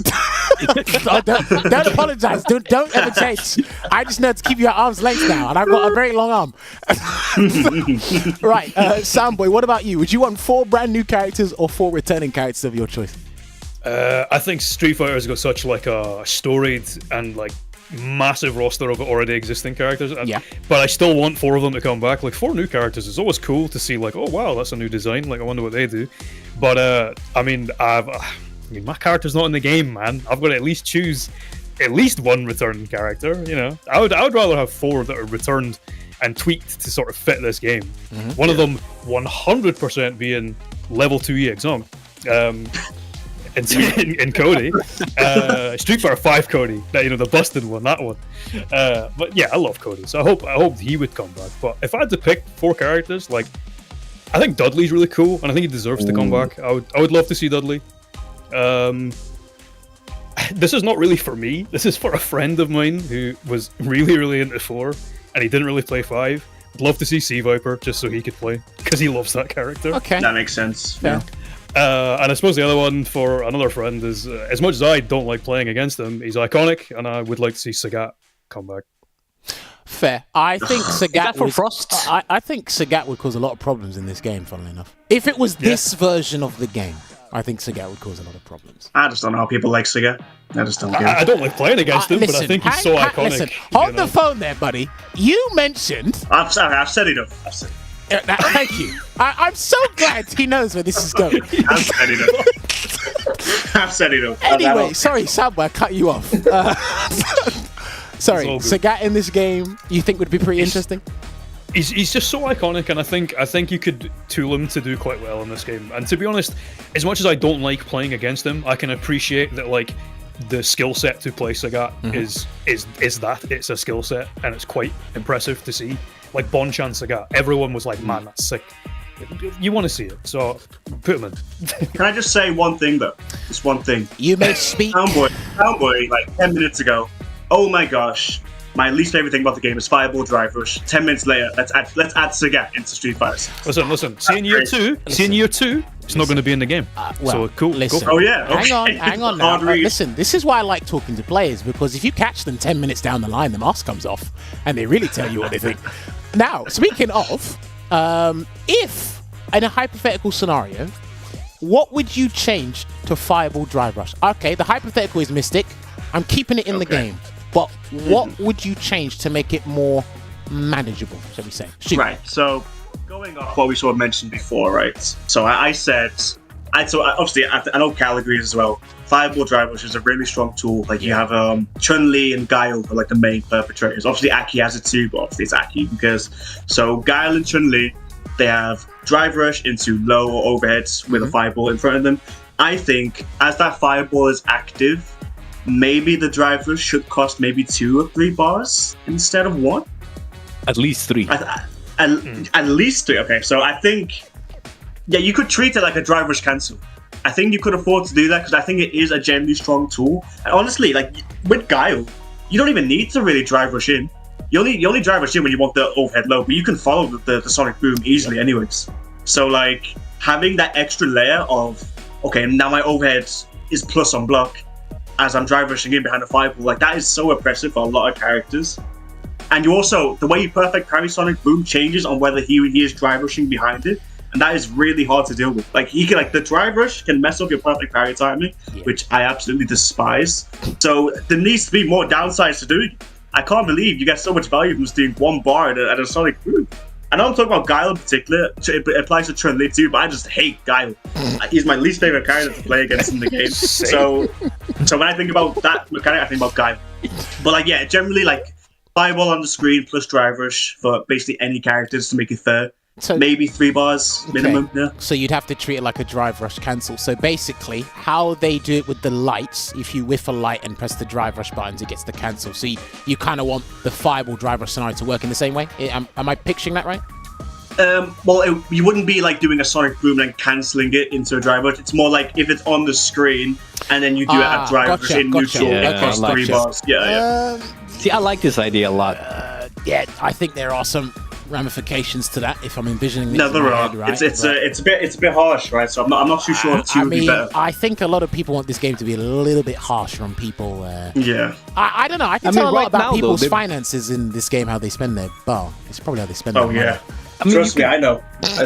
Right now, you can do the Fireball Drive Rush, but you also build back the bar you spent from the Drive Rush when the opponent is blocking or you're getting hit. So you're not even spending 1 bar right now. It's like half a bar, because, really. Listen, a lot of the problems that people have with this game, the problems, it lies elsewhere. You're looking at a surface level problem, the problem's elsewhere. Because now you're talking about drive gauge regeneration, how it should work. That's a no, not how it should work. I'm just saying it's not even costing 1 bar right now. There's no reason not to do it if you have the fireball out, really. Yeah, but again, that you're still moving forward, and how do you regenerate drive gauge? Moving forward, and attacking, right? That's a different problem to the surface problem everyone's talking about. That's how I see it. Well, we can dive into it, but that would be too long. Soundboi, what about you? If you could change one thing about Fireball into Drive Rush, is there anything? Do you share the same sentiments as MysticSmash, or would you have a different take? No, I actually think I agree almost entirely, because I mean, honestly, I'm so biased that I would just take it out, because the thing is, the characters that outside of Aki, but I would just want her compensated differently. Like she can do other stuff. The characters that are using it the most, like Chun and Guile, don't lose. You can still walk behind it. You know what I mean? Like, you're still getting the control. You just don't have a mix that builds your bar that you spent back up immediately because you hit me. Like, you know what I mean? So, but if you're going to go down that route, I would like to make it more costly. Like, at least make it so that you're just nuking your drive bar. I suppose, as you say, it's got ramifications because I don't know if that would count like a JP portal, but even Even then, I'm still going to say yeah, but that's my bias talking. I know I'm not being objective at this point. If that's fair. I'm just like, yeah, do it. But I think it should apply to JP Portal as well. That is a fireball driver as well. So I think that was a good point. Let's go. It's hard, right? Because it's hard. It's hard for sure. Because, like, I mean, wait, sorry, what was that? That's a great idea. He said it's a great idea. Great idea. Yeah, I like this idea. Like, I mean, I just think about like my own experiences with the game, and like obviously it's not. It's a bit more extreme. Obviously, when I used to play DJ, one of DJ's best tools in neutral was just doing EX air slash into drive rush, and like doing that, it's like I don't. It's 3 bars, and obviously it's an EX fireball, so it's a bit better. But like, I never felt like I was outplaying anybody by doing that. But it worked a lot, and I'd get rounds off of it. I'm so glad like, we've turned this into a confession booth. I'm so glad. Oh, trust me, the way I view DJ now, I feel bad forever. If you ever lost to me and I played DJ, it doesn't count. It doesn't count. The honest Luke, no fireball drive rush. I mean, that's what else can I say? And that's partially where I think your perception on fireball drive rush comes from. It's because unfortunately Luke can't do it. However, if we're talking confession, I mean, I've had fireball drive rush in Street Fighter 5. True. No, that's true. true. Well, you did Light fireball. Yeah, True. All right. Exactly the same.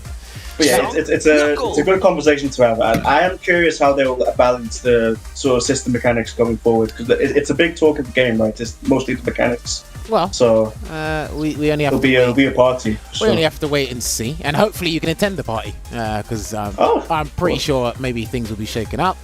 I'd say don't put all your eggs into one basket. If they don't change anything too drastically, well, don't set yourself up with disappointment, basically. And that's I'm fine with the game how it is now, anyways. Like I've made my peace with a lot of things, so that's good. I mean, it's such a fun game to play, and like even the set today sort of reminds me of that, where it's just fun to sit down with someone who I know is like a really smart player, play a long set, and it's just a good time. So yeah, I'm happy. We've definitely had a good time here today, indeed. Right, we've definitely got to wrap this up because I did extend this because again, talking to you guys has been absolutely amazing. I'm so glad we went around a dinner table. Appreciate it, man. I think ice cream would have flown across the table from some of the stuff I was hearing today. This was a great conversation. I've learned way too much about MysticSmash the last 50 minutes than I did the whole time. I've reeled all my cards now. You're never gonna let me forget. This was insane. Richard, can we roll the fight card so that people know where to follow these lovely gentlemen there? Yes, these guys do have the Twitter accounts. Mystic's been getting good at his social media posts, farming that engagement. I see you. I see you. Don't worry. And Soundboi, again, lovable person. Make sure you keep track of what he does as well.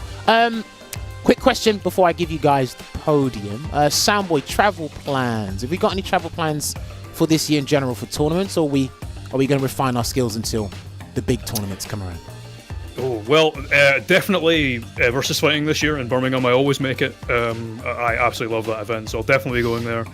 I want to wait and see what the Pro Tour is looking like before I commit to anything, but the plan is to travel.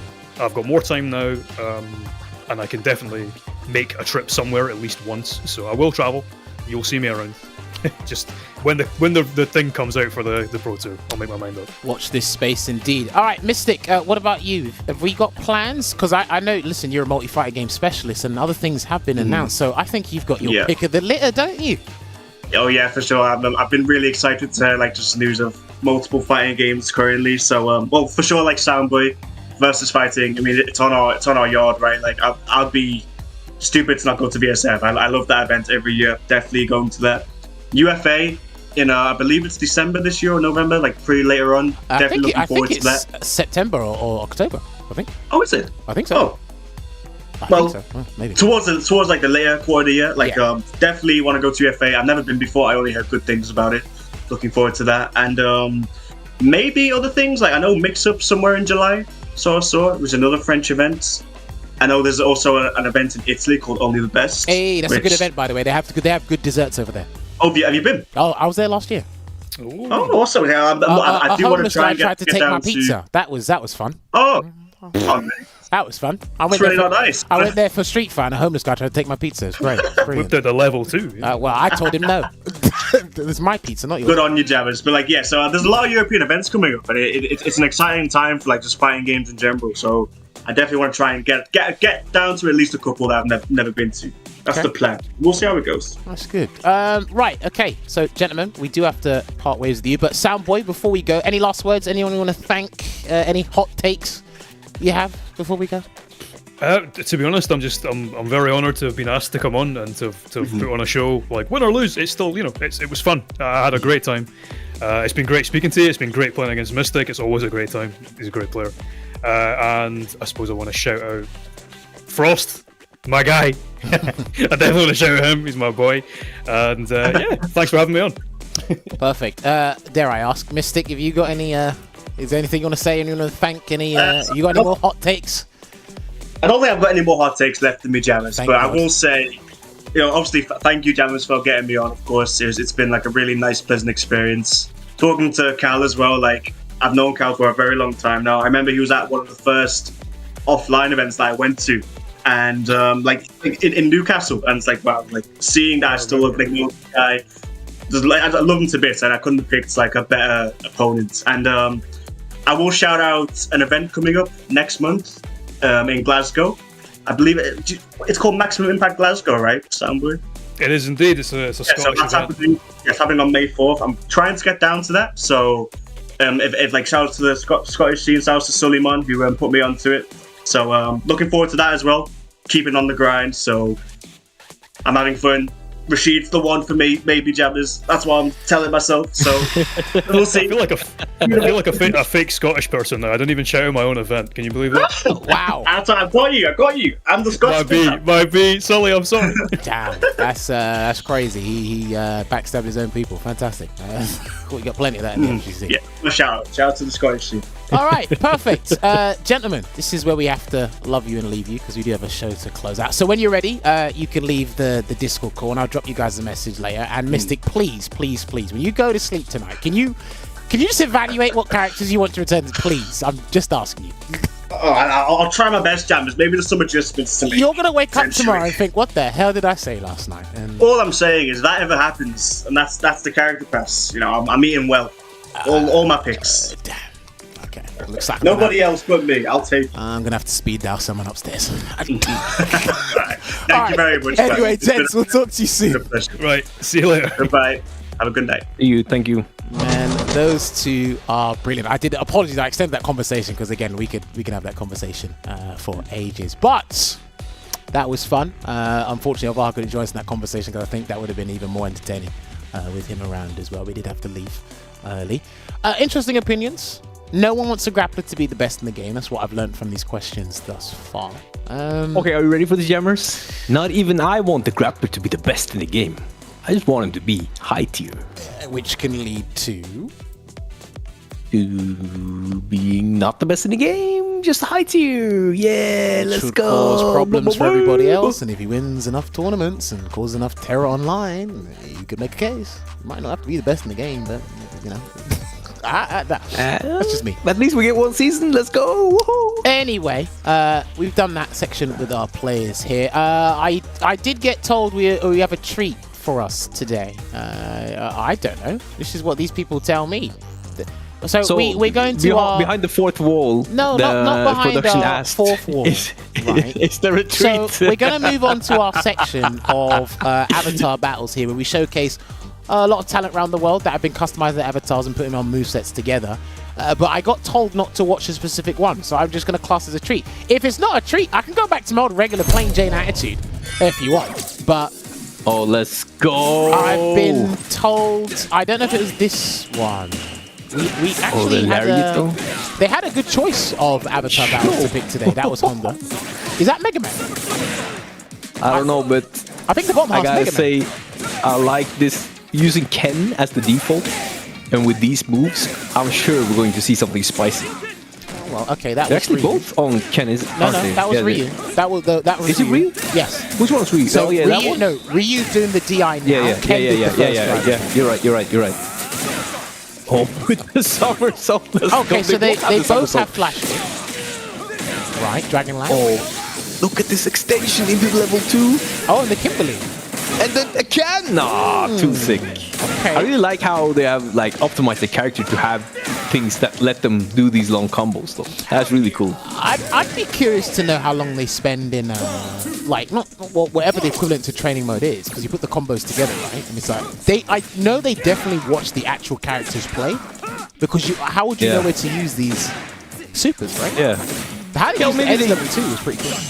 Yeah, or maybe they just actually play also a lot like normal matches. Very true. That is a good point. Maybe they are Ken mains and this is like... Okay, that is a really cool combo. And then the can. Wow. Oh, that is such a good choice, I think. We're seeing a lot from the Mega Man pants. Let's see from the other one. Okay, what we got? Straight into level 3. Time to party! That's weird. Can you imagine like Ed doing that?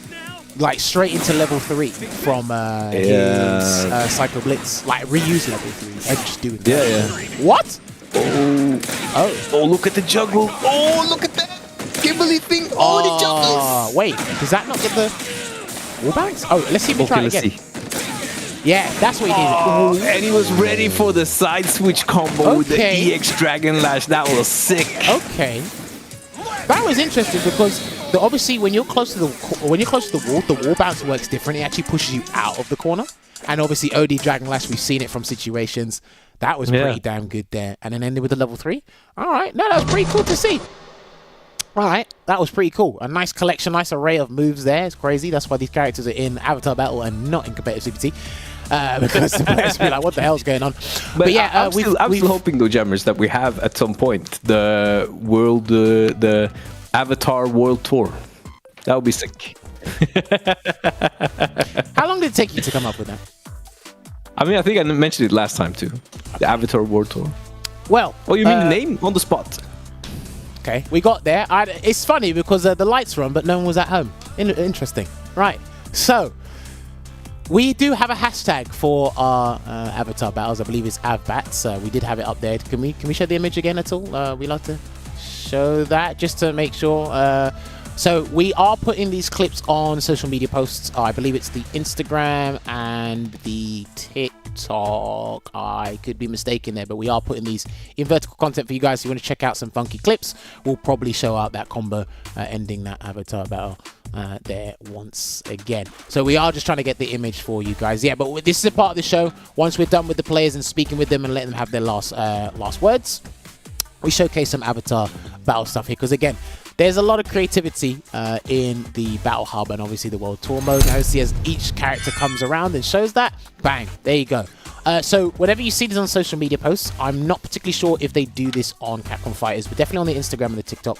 If you see those, just say, hey, cool combo, hashtag AvBats, and then you just hashtag Street Fighter 6 as well, and then you can go check it out there. So plenty more of these to come. I don't get to pick these, by the way. I just come in and ask what's going on, and they just show me. So it's a nice, pleasant surprise.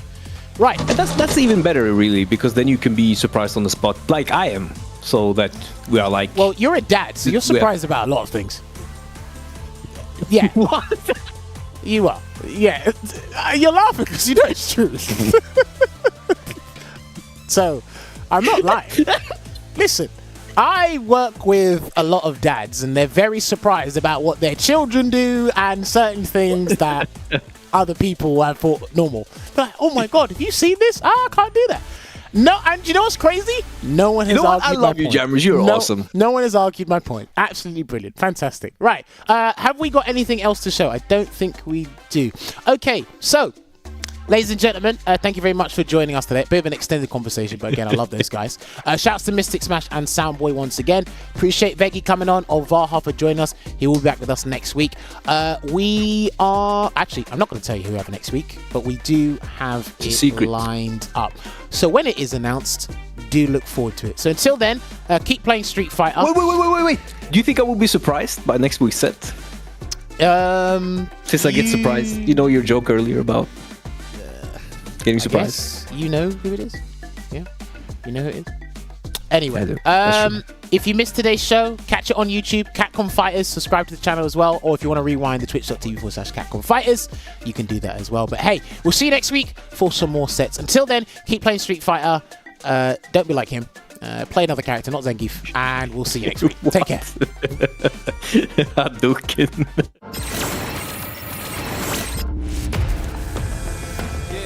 Yeah. Y'all already know. You know what time it is. I belong in the top spot, #1. Hope you ready for the fight.